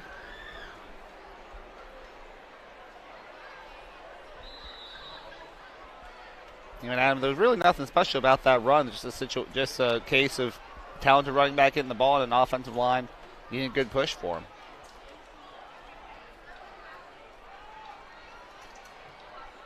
Kick is up and is no good. We'll take a quick break after the Highlanders go up 16-7, 5:06 to go here in the third quarter. Back with more action right after this here on the RSN Sports Network, powered by HD Media for high school game night. We know who we are, where we've been, where we're going. Like hospitals all over America, we are changing, redefining, restructuring ourselves to be the best community health system in the region we serve. We are 2 hospitals with more than 30 locations, 450 providers, and 1 mission: to heal. As one, we are Thomas Health, caring for our communities today and tomorrow. Back here at Laidley Field, University of Charleston Stadium, Adam Rogers, Will Vance, and our Media Center crew. Happy to have you along with us this evening. We've got ourselves a heck of a Mountain State Athletic Conference matchup this evening. Highlanders, number 1 team in Class AAA, came into the night trailing, or into this half, trailing 7-3, but have scored 2 touchdowns here in this third quarter. Take a 16-7 lead. Kickoff back to the 5. That's fielded by Shannon Brown. Brown trying to go from the near side over to the far side of the field, and he's bottled up at the 15. Good coverage there by the Highlanders kickoff team. And that is where the Cougars will start this next offensive drive. Yeah, the kicks have certainly been drifting over towards Brown so far. Hasn't really been able to break one or make much happen tonight with those kicks. Well, you don't want to kick it to Sean James because that man is lightning in a bottle. Seeing his bursts of speed extend plays far longer than just about any other normal player might see a play extended, because he can turn that corner at the blink of an eye. He takes the handoff here, goes up the middle, and the Highlander defense does a great job getting to him this time. Coming in to make that stop for the Highlanders. And in the first quarter, we definitely made some notes about how this Capital offensive line had been doing so well against this Highlander front, and it looks like fatigue might be setting in a little bit for this Capital front because there's another case of James is getting swallowed up at the line of scrimmage. Yeah, that was Caillou Jackson on the stop. 2nd down and 10 after he holds James to no gain. Going to flare James out of the backfield. That pass just ever so forward. James trying to make time miss. He does so. James with great footwork. Forced out of bounds just across the 20 up to the 22. Give him 7 on that grab. Man. Yeah, great job by James trying to just make more out of that. He did a great job of juking out a guy whose name we've talked about many times so far, Khalif Ty, one of the top defensive backs we've seen so far this season. In that individual matchup, was able to get the best of him there, but not able to get that first down. 3rd down, and before the Cougars can snap the play, Coach Mark Mason will take a timeout and stop things with 4:12 to go here in the 3rd quarter. Highlanders leading 16-7. We'll step aside for a short break and then be back with more high school game day action powered by HD Media on the RSN Sports Network right after this. In the history of Dutch Miller Jeep, there has never been a better time to trade in your car. Because of major supply chain disruptions, your vehicle is worth more than it ever has been. Even if you're not looking to trade in your car, we're interested in buying your vehicle at up to 30% above fair market value. We have customers trading in their vehicles that are getting more now than they paid for it. Learn more and text or chat now at DutchMillerJeep.com. Come in today for the Make This the Summer event and get friends and family pricing for everyone. Back here at Laidley Field, University of Charleston Stadium, Highlanders lead on the road, trying to spoil the homecoming festivities for the Capital Cougars as the #1 ranked team in Class AAA looks for its 9th win against this Capital Cougar team all time. The Cougars lead this series 16-8. Cougars behind now after leading at the half 7-3. Offense out on the field for Capital, though, right now. Long was under some pressure, able to escape it, has the first down, and then some as he gets across the 30-yard line before he's put down on the turf by the secondary unit for the Highlanders. Now, we haven't really seen him make much use of his legs so far in this one, but great job of feeling the pressure, escaping from it, and making a really good gain here, not only on 3rd down, but another good chunk play. Get this team moving down. We're at 9 now. Definitely need to get moving. Not that time's a factor, but momentum and some confidence certainly is. Long in the shotgun, 1st and 10. Hands off to James, and James is bottled up behind the line of scrimmage. Highlander defense doing a great job of flying to the football. Had James Scott as well as Tyrese Smith in on that stop.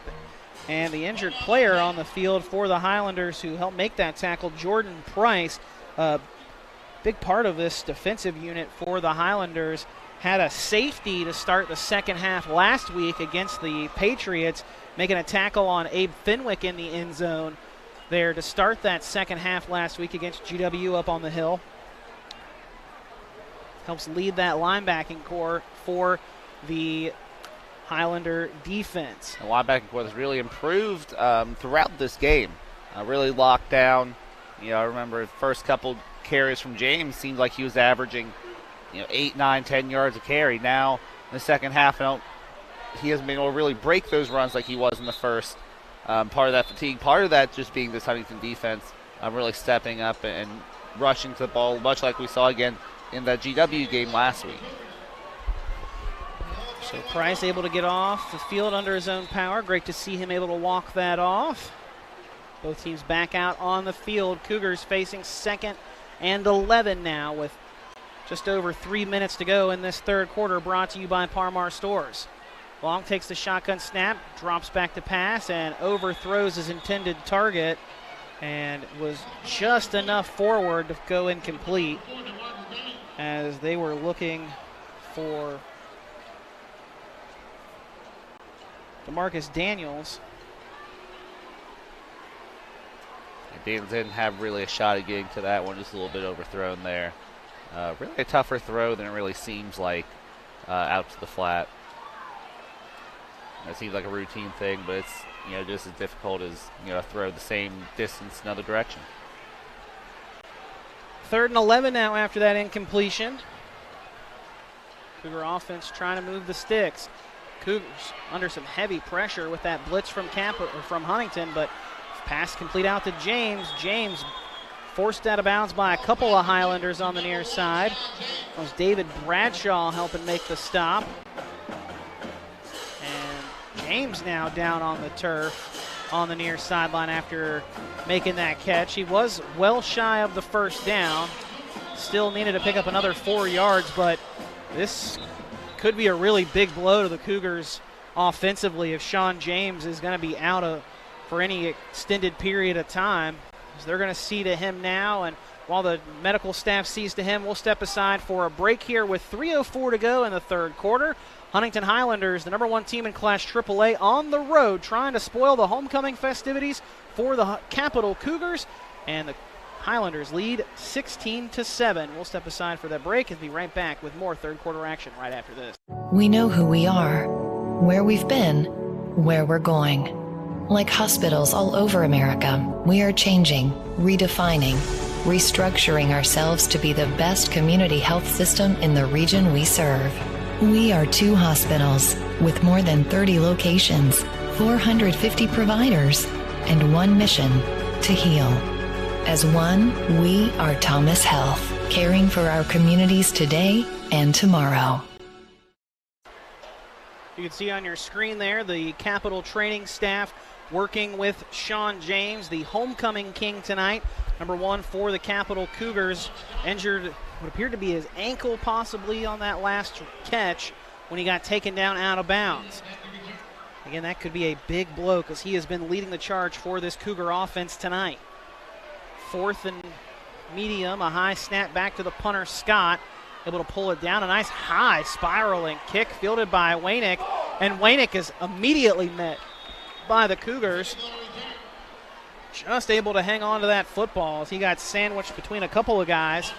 It looks like he bobbled it there on contact, be able to hold on to it there to keep the ball for Huntington. Huntington really looking to maybe not put this game away, but create some distance here as the 3rd quarter runs out.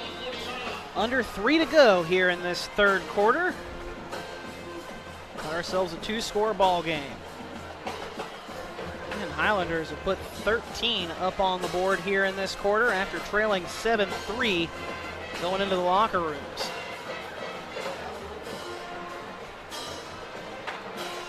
Gavin Locko, quarterback sends a man in motion, hands off to Curtis Jones off the right side. Jones couldn't get past that 2nd level of the defense. The linebacking core makes the stop.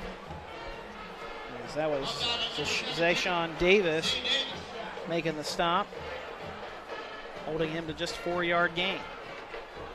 But if you're the Highlanders, I mean, you're not really in any hurry at this point necessarily. Going to just run your offense and do almost what the Highlanders did last week against GW, just methodically work their way downfield while burning that time. Yeah, we talked about it several times during that GW game. Huntington in no hurry. Didn't do much of anything other than just run their style of play. So, it certainly lends itself later in the game when that's just your natural mode, is to run it, take your time, dot the T's, and dot the I's and cross the T's. Jones with a 7-yard run there into Cougar territory at the 49-yard line. Just above the Golden Eagle logo at midfield there. Locko sends Felder in motion, keeps it himself on a designed run. Locko spins off a one would-be tackle, fights his way down to the 45, and he'll pick up 4. Locko not being asked to use his legs much in this game, but still effective when he does have his number called. A good little fake there, go away, shuffle his way through the offense, behind his offensive line to pick up a couple. The offense literally runs through Gavin Locko as the starting quarterback. He is the team's leading rusher on the year coming into tonight. He'll take the snap, hand off to Jones up the middle, and Jones with just a straight ahead power run fights his way down near the 40-yard line. Pickup of about 8, depending on where they spot it. They'll spot it at the 41. So, yeah, an 8-yard gain there for the sophomore tailback, Jones. Just punishing run after punishing run. I imagine you might see another one right here. Nope, a fake to him. They'll throw out to Felder, and Felder can't get his hands on it. Both quarterbacks today really kind of struggling bringing their passes down. You see on both sides really overthrowing, which is especially bad for Locko in the first half. Well, it seems to not be a bigger deal here in the second half, especially since he's just not having to throw it as much. Clock stop with 51 seconds to go here in this third quarter. 4th and a short 2 to go for the Highlanders. Offense staying out there at the 41-yard line. Locko sends Felder in motion, turn, hands to the back. Felder has the first down, trying to fight his way for extra yardage. Gets down inside the 35, down near the 33-yard line. An excellent conversion on 4th and a short 2 to move the chains. Now, Felder's really a great compliment to Jones with their styles. You know, Jones, like you commented on just a couple of plays ago, that straight ahead running looked like he shot off a cannonball every time, whereas Felder has more of that, elusiveness, able to shuffle his feet a little bit more and find those extra yards that might not be there immediately. So really two guys who really complementing each other well in that backfield, along with, as you said, the main man back there in Locko. Locko with an offset shotgun, sends a man in motion. Handoff goes to Jones up the middle. Jones met after a couple of yards gained. There is a flag down at the end of that run as Jones got down to the 32. I'd like to find out what the penalty is. It's going to be a chop block on the Highlanders, so that will back up Huntington. One of those perhaps lesser called penalties that can be just as big of a drive killer as pass interference or a holding. I mean, that's a 15-yard penalty, and that makes it 1st and long. 1st and 25 to be precise.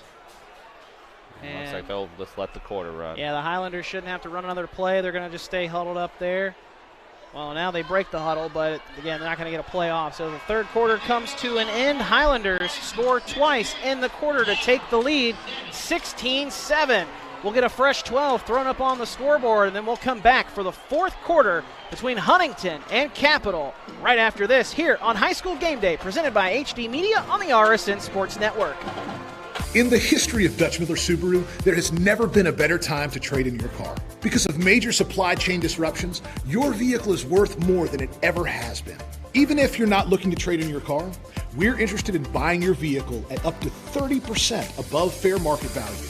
We have customers trading in their vehicles that are getting more now than they paid for it. Learn more and text or chat now at DutchMillerSubaru.com.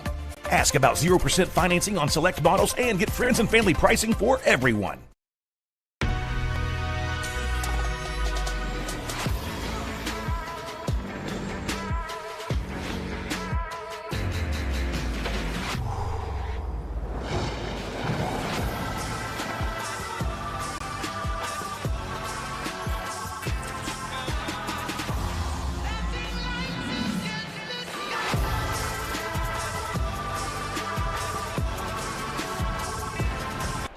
They flipped ends of the field. Highlanders now going from left to right on your monitors. Highlander offense out on the field, and the Cougars jump offside on 1st and 25. Much to the dismay of the Capital coaching staff just to our left here up above the press box. Yeah, that is really the type of penalty that drives a coach crazy. A guy getting drawn off sides like that. Fortunately, they're still facing about 1st down and 20-some. Handoff goes to Harrell, and Harrell is laid out. big time hit coming there from Zane Smith, the senior safety, flying in to fill the hole. Harrell gets up or down to the 37-yard line, give him pickup of 6, but big hit there from Zane Smith.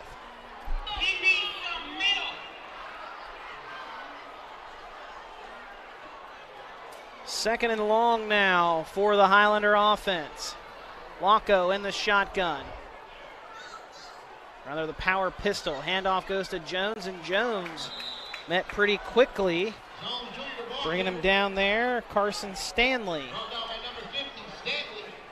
Jones slow to get up now. Hobbling up now finally off the turf. Gonna try and stretch it out.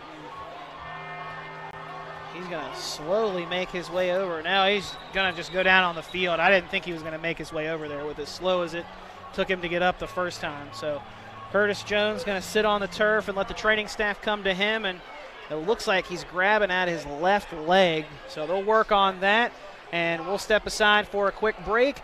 Just a minute 10 into our Army recruiting of West Virginia fourth quarter.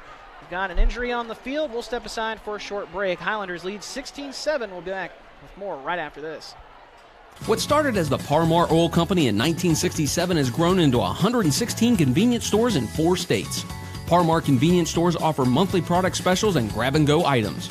Located just down the street from where you live, Parmar stores are all about being your above-par convenience store. If you don't have a Parmar store near you now, you will soon. Parmar Convenience Stores, neighbors serving your community and making life a little bit easier every day.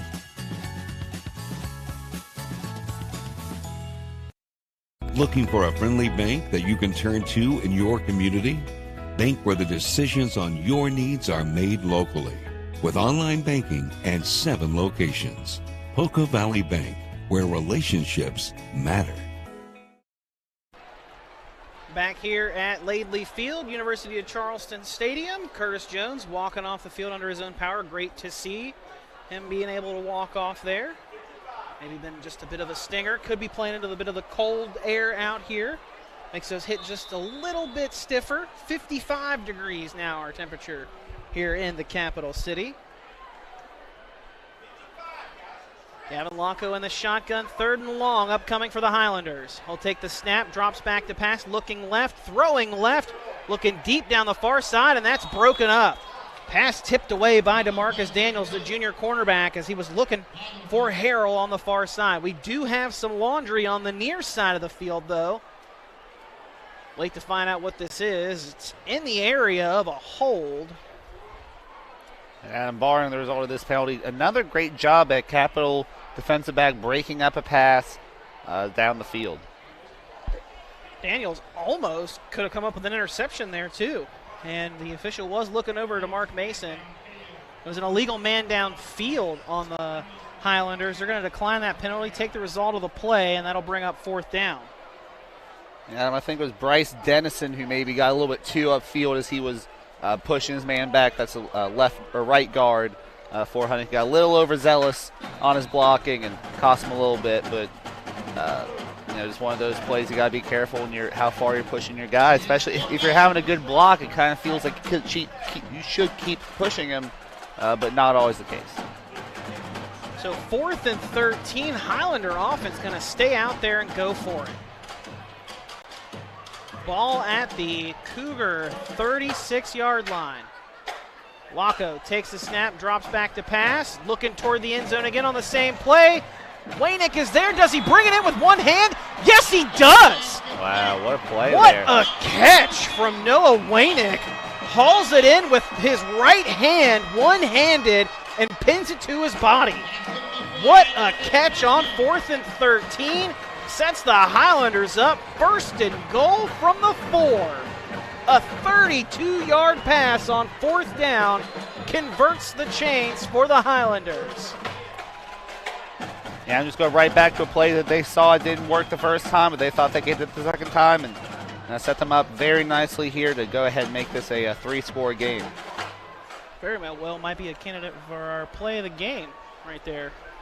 Excellent one-handed grab by Noah Wainick. First and goal from the 4. Handoff goes to Graves. Graves fights his way, and he's into the end zone. Deedrick Graves punches it in, his first score of the season, and the Highlanders make it 22-7 with under 10 to go here in the contest. Yeah, their next man up there for Huntington. They had their better big body running back goes down. Graves comes in and does his job just fine, puts Huntington up after this, potentially 23-7.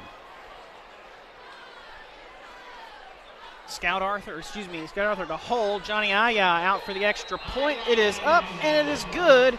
Highlanders take a 23-7 lead, 9:59 to go in the fourth quarter, which is brought to you by Army Recruiting of West Virginia. We'll be back with more fourth quarter action right after this here on High School Game Day, presented by HD Media on the RSN Sports Network. In the history of Dutch Miller Kia, there has never been a better time to trade in your car. Because of major supply chain disruptions, your vehicle is worth more than it ever has been. Even if you're not looking to trade in your car, we're interested in buying your vehicle at up to 30% above fair market value. We have customers trading in their vehicles that are getting more now than when they paid for it. Learn more and text or chat now at KiaWV.com. For a limited time, get a brand new 2022 Sportage starting at just $189 a month. Back here at Laidley Field, University of Charleston Stadium, here in the capital city of the Mountain State. Capital Cougars trailing Huntington 23-7 after a 4-yard touchdown run by Deedrick Graves. Extra point from Johnny Aya, up and good. Highlanders trying to spoil homecoming tonight for the Capital Cougars.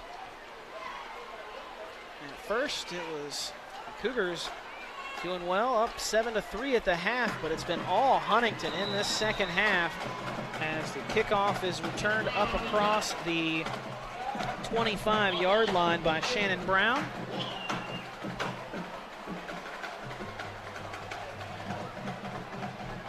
Highlanders probably smelling a little blood in the water now. Well, certainly, that's kind of what I was thinking when they went for it on that fourth down play. And, they turned out to be a very good decision with that fantastic catch by Wainick setting up that touchdown by Graves. But, Huntington or Capital here still has, time left in this one.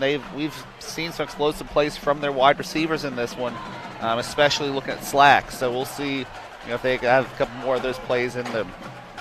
Long drops back to pass, 1st and 10. Rolls out to the right and leaves the throw short. Got hit as he threw it from behind. That was tough on the run across his body, so, almost impressive he got it that close to being a reception. But, second down coming up here, and fortunately for Capital, no time loss on that one. Donovan Garrett was the man applying the pressure to Long, who was scrambling out of the pocket there. Garrett had 9 quarterback hurries coming into tonight. 2nd and 10 after the incompletion. Just 7 seconds rolled off the clock on that play. Long drops back to pass, a blitz attempt. Throws it away over to the far side, complete to Shannon Brown. And Tyree Smith has had a lot of free releases at back at Long, especially here in this second half. Number 10 there on the defense has really been making his presence felt, a lot of pressure upon the quarterback, a lot of free releases, it seems like, up through the middle. He and David Bradshaw, the 10 and 11 there in that linebacking unit. Definitely the big dogs of this defense getting everybody set up.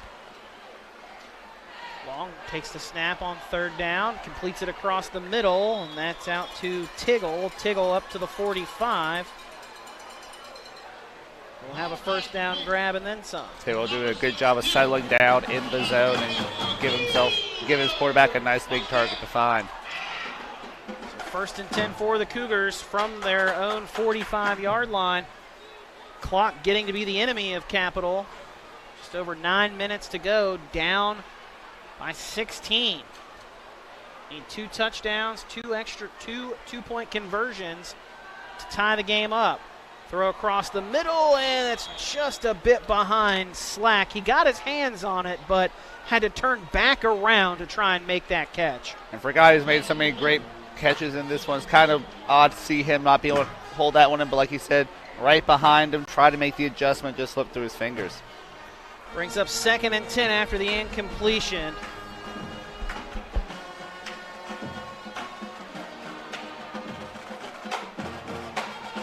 See what the Cougars do here now.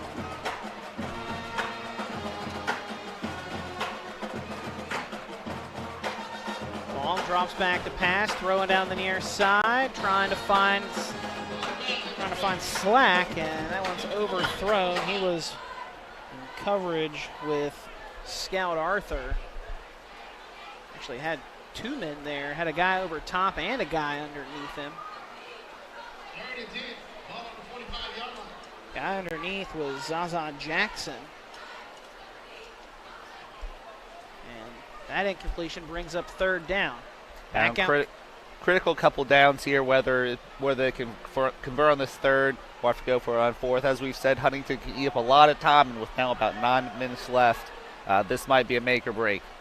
Well, now for the Cougars, Sean James back into the game in the backfield. He'll flare out as Long throws one trying to go between the number and the hash mark, and that's intercepted by Scout Arthur.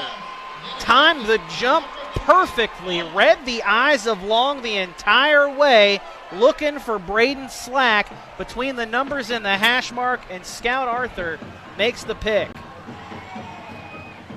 Yeah, just great play by Arthur to read what was going on there, and really a heavy blow for this Capital offense.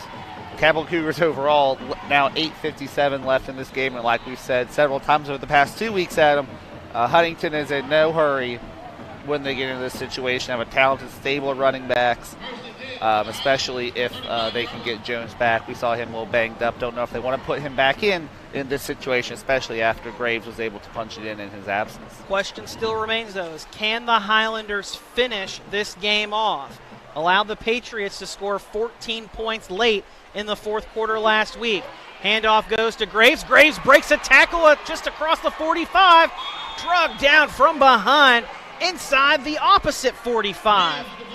Great run by Deedrick Graves.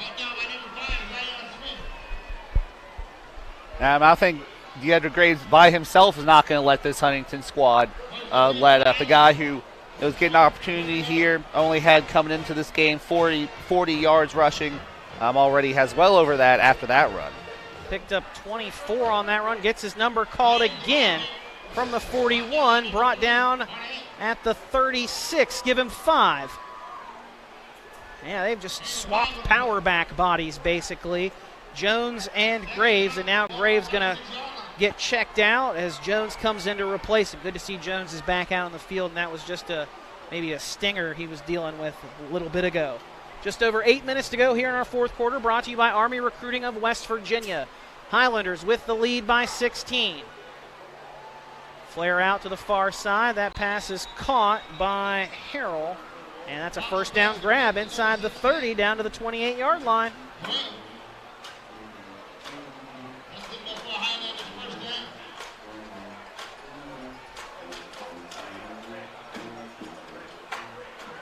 Give him 8 on that grab. And the chains reset. Here into the middle of the 4th quarter, still a very intense battle in the trenches between this front 7 and the offensive line here of Huntington. Huntington's offensive line really starting to get the better of them here as this game progresses. Waynick lines up the lone receiver to the top of the formation. A trips to the near side. Handoff to Jones, up the middle. Jones breaks out of a couple of leg tackles, and he's tripped up around the 20. We do have a flag that flies in from the backside of the play.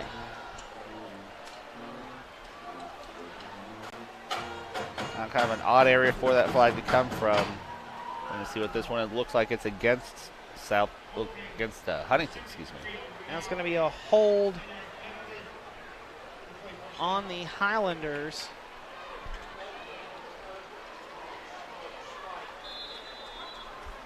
We called that on number 73, Robbie Martin, the left tackle. Certainly a positive break for Capital, backing Huntington up a little bit, especially when you consider that Huntington has a talented field goal kicker. So every yard matters in this type of situation. 1st and 17, despite what it says on the scoreboard. Handoff goes to Jones. Jones trying to fight his way forward, trying to break out of a tackle, but great job wrapping up around the waist there by the Cougars defenseman. Coming up there with the stop was Ben Jenkins, the junior defensive tackle. Jones does pick up 6.5 yards on that run. We'll give him 6 officially, down to the 29 rather. So 2nd and 11 upcoming. Again, scoreboard says 3rd, but the downs marker says 2nd.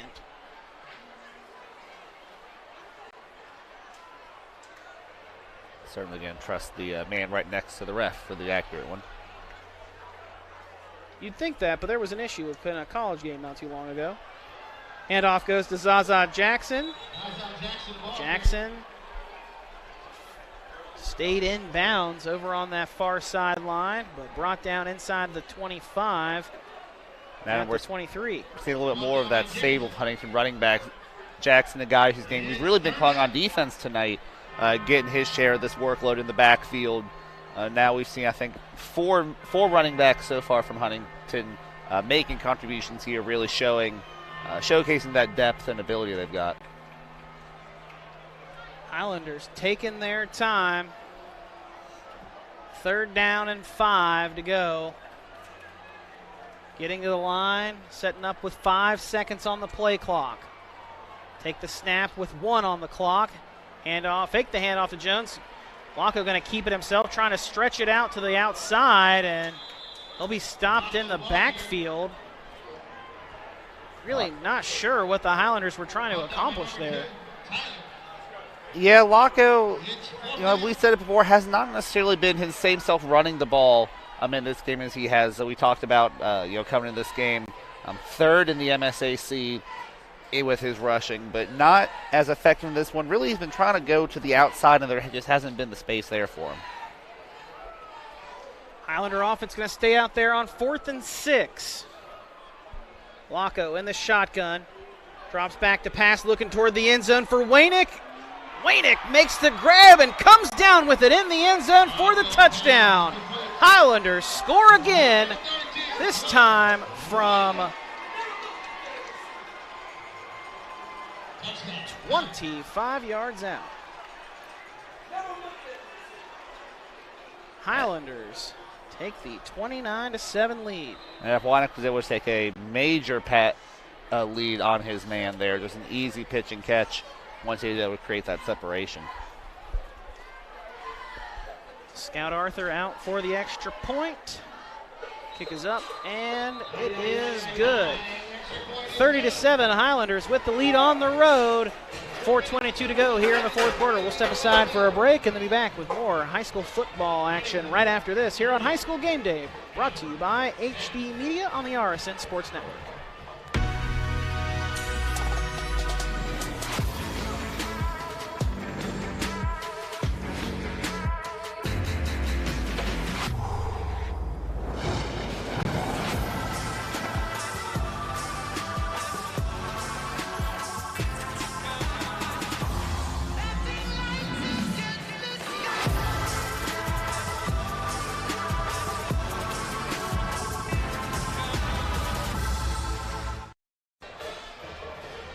Highlanders extend the lead out now to 23 points here in the 4th quarter. 4:22 to go in this ball game. Adam Rogers, Will Vance, and our Media Center crew, happy to have you along with us this evening here on High School Game Day, brought to you by HD Media on the RSN Sports Network. Here in our Army recruiting of West Virginia 4th quarter. Cougars about to get the ball back and just trying to salvage something out of this at this point now, Will. Yeah, not the way the second half really gotten away from them. Halftime Capital was able to hold the lead here, but, things got out of hand for them a little bit, especially lost control of the running game. But here, plenty of time here to at least get a little bit of positive going and get some of these players some more experience. And there's another flag there on that return. Yeah, Shannon Brown brings it up across the 25, but this in the area of a hold on the Cougars. That'll more likely back them up and make this drive a little bit longer in distance for the Cougars to score again. Block in the back. So Cougars will get the ball 1st and 10 from their own 11 now.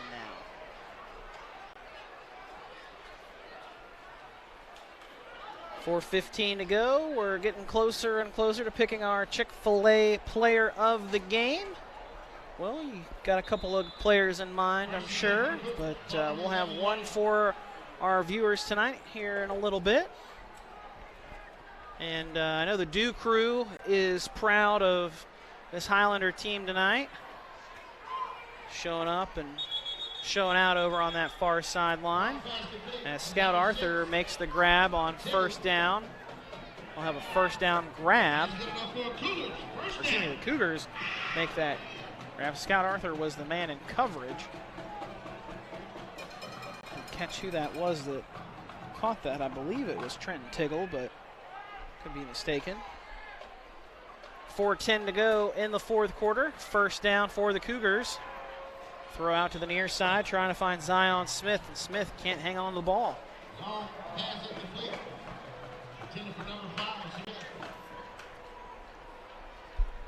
We may have another Cougar. Oh, nope, he's good. Just trying to stretch it out.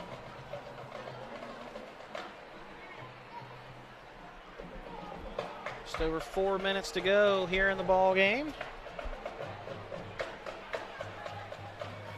Looking ahead to next week for both of these teams as Long takes the snap and hands off to James's tailback. James upended just across the 20 at the 22. He'll actually maybe lose a yard there, about a half yard if anything, for the Cougars. Road doesn't get any easier down this schedule. After tonight's contest with number 1 Huntington, it will take on Cabell Midland next week here at home at Laidley Field, and then we'll host Spring Valley the following week. Kind of run that whole Cabell County gauntlet all at once. Fortunately for the Cougars, though, it's all at once, all at home. At least they're in the friendly confines as Long fires a pass out to Smith. Zion Smith makes the grab. Picks up a couple, and then he'll bring up 4th down and long. Up next for the Huntington Highlanders, Spring Valley Timberwolves next week.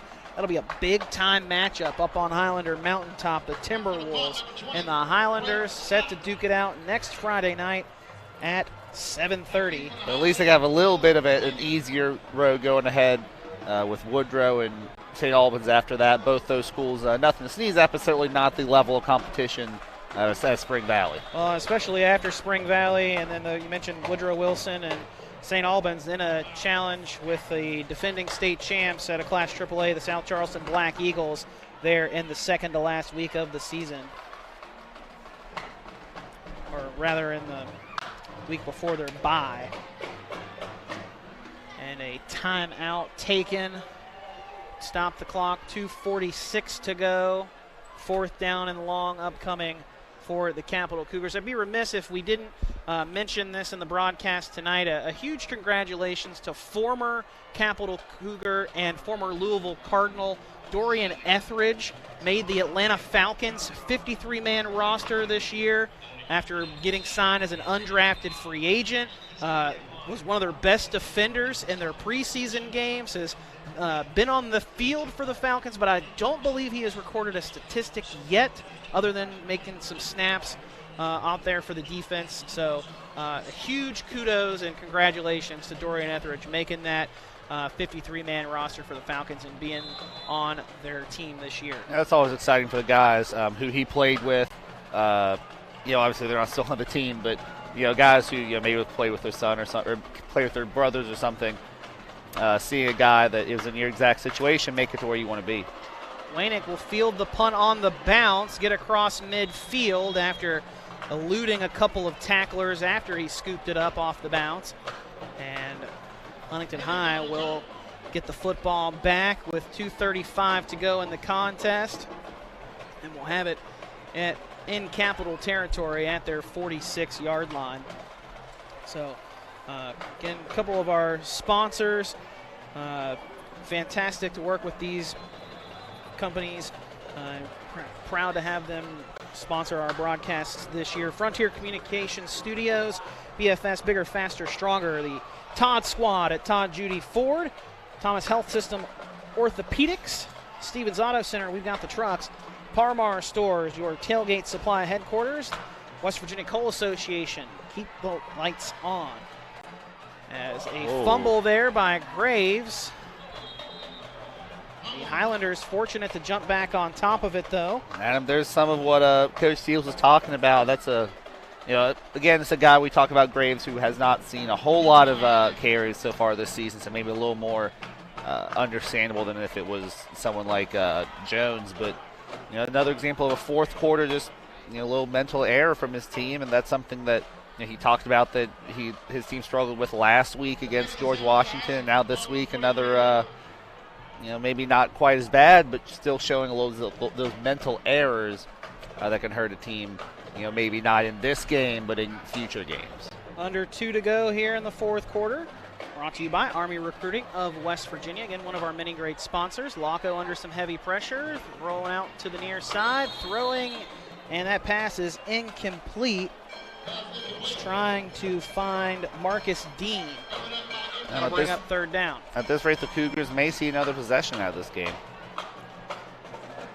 Again, getting back to some of our sponsors, Taze Physical Therapy, Poca Valley Bank. I mentioned Army Recruiting of West Virginia sponsoring this fourth quarter. And our presenting sponsor every Friday night, HD Media. GazetteMail.com, HeraldDispatch.com, 99 cents. Get it all there. You can read about the game tonight on the Gazette Mail's website. Gator Wade down there covering. Chris Wade covering the game tonight. We'll have Luke Creasy out covering the Spring Valley South Charleston game. So a lot of coverage as well from other games across the Mountain State, because the HD Media's reach is pretty vast now. More than just the Charleston and Huntington areas. We have a timeout stopping things here. Our one sponsor I didn't mention because I was going to do it now, our Chick-fil-A player of the game, Will. This one pretty much well in hand for the Huntington Highlanders. I think it's safe to say we can get our player of the game now for tonight's contest, and I have to think you're going to be picking a Highlander. Yeah, I usually don't want to make the same player be the player of the game and have the play of the game, but this one is kind of taken out of my hands. Noah Waynick really didn't show that much up on offense in the first half, but he had great special teams coverage and defense in the first half, and then he had not only the great pass to set up, the great catch, to set up Graves' touchdown run, but then he had that nice catch of his own for that touchdown. So I'm going to go ahead and give it to Noah Waynick and make play of the game. That catch he had to set the Highlanders up at the 4 to set up Graves' eventual touchdown. One-handed catch, one that you'd see a great college player or something make. So really good play, stood out. And I'll go ahead and give him the play of the game for that. And player of the game for his overall contributions on offense, defense, and special teams. Several great returns there by him as well. And that was on fourth down, too. Yep. Fourth very down, true. One-handed catch for 32 yards that the Highlanders eventually would then score on. And again, as you mentioned, got that touchdown himself for his fourth touchdown grab of the year. Got an injured Cougar down on the field and an unsportsmanlike conduct penalty while we were giving our player of the game to Noah Waynick. And play of the game too, Noah Waynick. Really making an impact on this one. So number 13 in white, the senior wide receiver, 6'2", 185 pounds. Our player and play of the game. His night done. It looks like he's earned the spot on the bench for now. Yeah, the Highlanders just keeping out what looks to be some pieces of the starting offensive line. And the starting quarterback, Gavin Laco. Everybody else out there a substitute for the Highlanders, getting them some snaps And now that this game is pretty much well in hand, 30-7, Huntington with the lead, 1:32 to go in this ball game. And kind of the tradition of putting in the second unit guys after leads well in hand. That's almost kind of how good teams stay good. Being able to afford to give those guys some extra reps, some extra looks, and extra motivation really throughout the year. Graves with a nice run, but we do have a penalty on the field. Go figure.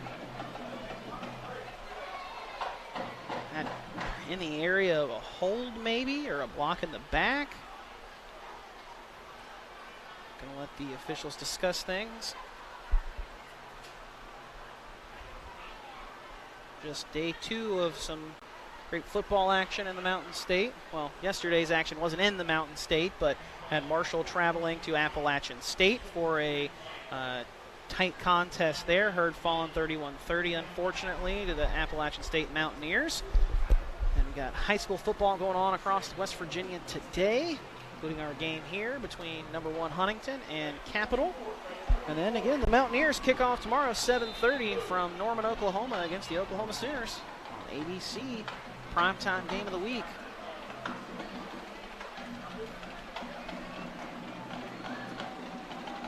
Mountaineers coming in after that win over Virginia Tech, definitely riding confidently into Oklahoma. And off will go to Graves. And if I'm not mistaken, I think that bell I'm hearing might be the C&O bell over on the far sideline. Huntington does have possession of that bell after winning in 2019, 24-12. Last year's game not happening due to COVID. As we get a good look at that bell over on the far side, the Highlander players letting it ring. The city of Huntington, founded as the end of the C&O Railroad, obviously ran through Charleston, so a nice little memento to share between these two teams. As Graves breaks off another nice run, picks up the first down, and that more than likely will be the final play of the game as they stop the clock with 24 seconds. Highlanders struggled to start this ball game, went into the half down 7-3, but the defense for the Highlanders pitches a second half shutout, and the offense shows out, putting 30 points on the scoreboard, 27 of those in the second half. Adam, it's almost more impressive to see a team make that drastic halftime adjustment than rather just come out and fire on all cylinders all through the game. They did not look like themselves through the game. As we take a look at our player of the game here, who also had the play of the game, a big part of this Huntington team, and Wynick going forward, only going to make more big plays down the road for him. No Wynick, the senior Chick-fil-A player of the game tonight, getting ready to go through the handshake line after his team holds on to that C&O bell in this battle for the C&O bell. Number 1 Huntington wins 30-7 over Capital. And Will, despite the Cougars just kind of disappearing, fading away in the second half, still some positive things for Mark Mason and this coaching staff to build on. Now, just 5 games in to his tenure as the head coach of this team. These games, it's not like they've been blown out of all of those losses. They've been in those games, just a couple of errant plays gone wrong that ultimately pulls them out of it. Yeah, and again, you got to take into account that this was the number 1 team in the state for a reason. Capital was able to make things happen, especially in that first half. That defense was impressive. I was really impressed with those receivers, really making big plays on the outside for their team. So, Capital, since its creation, has been one of the top teams in the MSAC and in the state. So, while there might be a bit of a rebuild here, you can clearly see that they have the talent on both sides of the ball. And once Coach Mason really gets acclimated, settled in, and gets these guys going, I think Capital will be just fine. Up next for the Capital Cougars, tough task with the Cabell Midland Knights coming to Laidley Field at University of Charleston Stadium next Friday night, 7:30 kickoff for the Cougars and the Knights. It'll also be a 7:30 kickoff for the Huntington Highlanders as they'll do battle with the other team from Cabell County. The Spring Valley Timberwolves will come to the mountaintop. Yeah, the other team from Cabell County, 2 teams playing each other, and the Cabell Midland Knights. I already mentioned one of them. All right. Trying to correct me as I know things. But the Cabell County team that we watched here tonight and last week definitely showing why it deserves to be ranked the #1 team in Class AAA. Definitely one of those teams you expect to be meeting and wheeling for the Super 6. One of 3 or 4 teams you could pencil in potentially in that Super 6 spot as we get a good look at head coach Billy Seals for the Huntington Highlanders in his 13th season, picking up a good win over this Capital Cougar team that's in a bit of a rebuilding stage right now. Still, again, just 5 games into the head coach Mark Mason's tenure as head coach. But again, a lot of positives to build for the Cougars moving forward for the rest of this season. Again, I want to thank our sponsors for tonight's broadcast and every Friday night. Frontier Communications Studios, Ton Judy Ford, Thomas Health System Orthopedics, Stevens Auto Center, Parmar Stores, West Virginia Coal Association, Dutch Miller Auto, Chick-fil-A Southridge, Poca Valley Bank, Army Recruiting of West Virginia, Taze Physical Therapy, and our presenting sponsor, HD Media. Will, always great being on the air with you on a Friday night, and great to have all of our viewers out there watching as well, and a heck of a ball game here tonight for these 2 Mountain State athletic teams. Yeah, definitely just one of those games that, really almost a tale of 2 halves. Capital really kind of find their identity, getting some things going, and then Huntington kind of remembering what got them to this #1 spot and finishing a game. Maybe not quite the finish that Coach Seals has been looking for. He had that fumble and maybe some sloppiness towards the end, but certainly some improvement there. Big thanks to all our viewers for tuning in to tonight's broadcast, wherever you may be tuned in across the Mountain State, however you may be tuned in across the Mountain State. We appreciate you watching our broadcast this evening and every Friday night. We hope you join us next Friday night. We'll let you know where we'll be a little later on, early next week, as RSN will put that information out. Be sure to check the RSN social media accounts, their website, as well as the HD Media's websites to know where we will be next Friday night. Also, a huge thanks to our Media Center crew, as always, doing a fantastic job for us every Friday night we're with them. We appreciate them as always. That will do it for us here at Laidley Field at University of Charleston Stadium. Cougars fall to the Huntington Highlanders 30 by 23, 30-7. It's been a long day, folks. Have a great rest of your Friday night and have a great weekend, and enjoy that Mountaineer game tomorrow night against the Oklahoma Sooners. What started as the Parmar Oil Company in 1967 has grown into 116 convenience stores in 4 states. Parmar convenience stores offer monthly product specials and grab-and-go items. Located just down the street from where you live, Parmar stores are all about being your above-par convenience store. If you don't have a Parmar store near you now, you will soon. Parmar Convenience Stores, neighbors serving your community and making life a little bit easier every day.